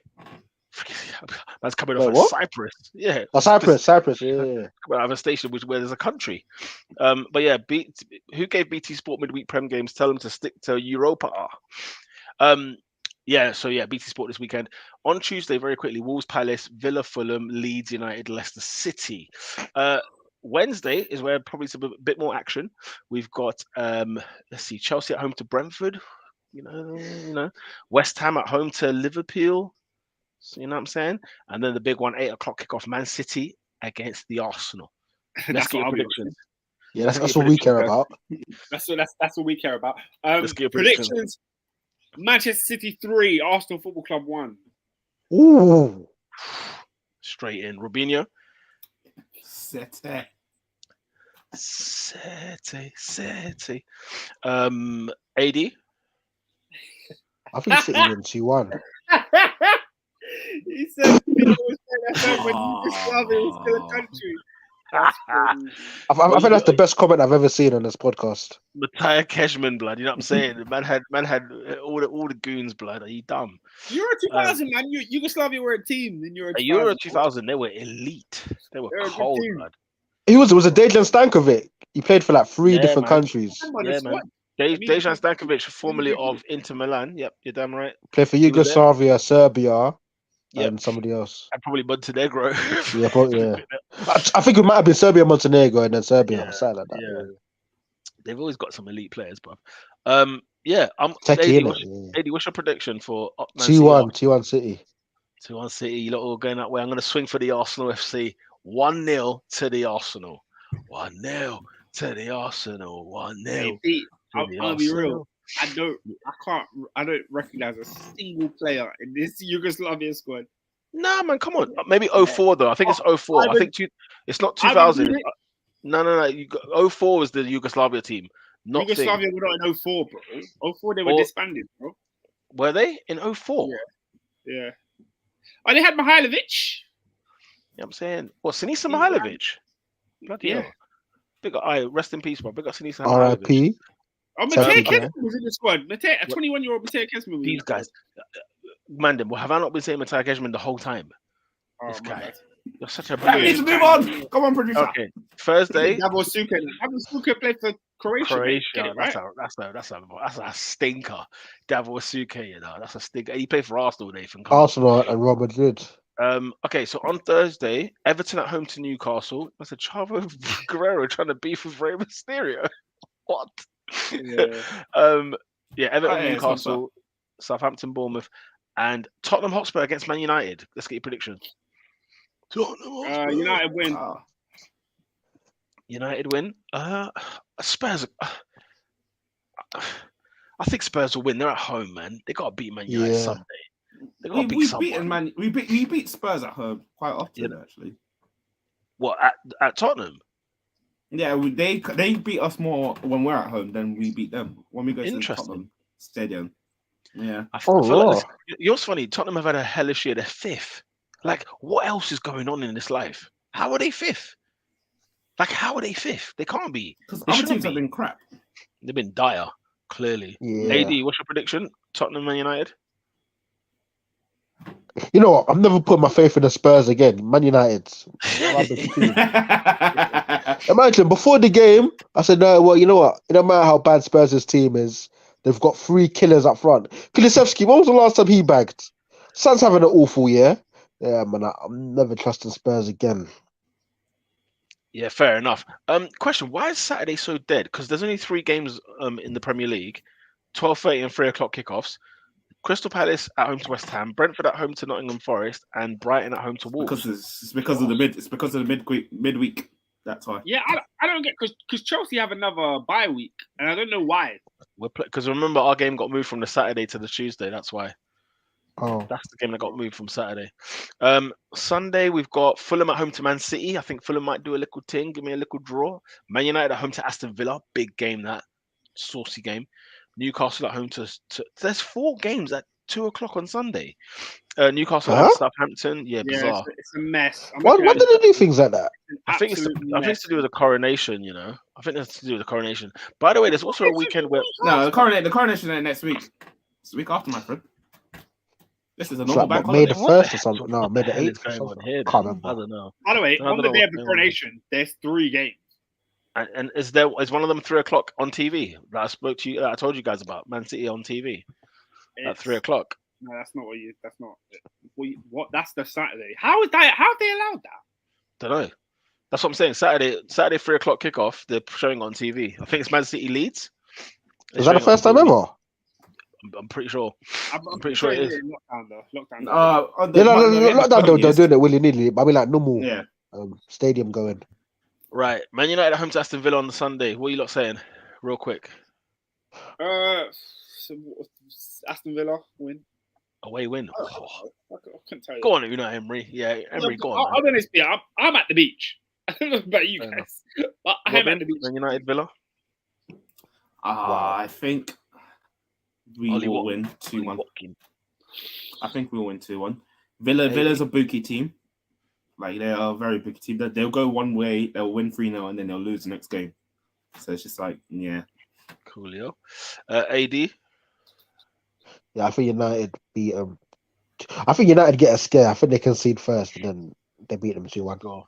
Okay, and finally wrapping it up on that Sunday before we come back on the show next Monday, Liverpool at home to Tottenham Hotspur, 4:30. And this is when Tottenham Hotspur's top 4 hopes end. I think Wow. Liverpool win. 2 back-to-back defeats, yeah? I'm not looking forward to that game, you know. Why? No, I think it'll be 3-2 Liverpool. Yeah, you know, I know they got their asses handed to them at Newcastle, but they'll somehow play. Do you believe Ryan Mason is Ryan going Mason, to coach? no, that's the thing, yeah. Yeah, that's a very good point actually. Spurs. Yeah, Ryan Mason A sucks. victory at Anfield. Let's call a spade, man. Yeah, Right? yeah. Let's have it right. You know what I mean? Let's have it Let's right. have it right.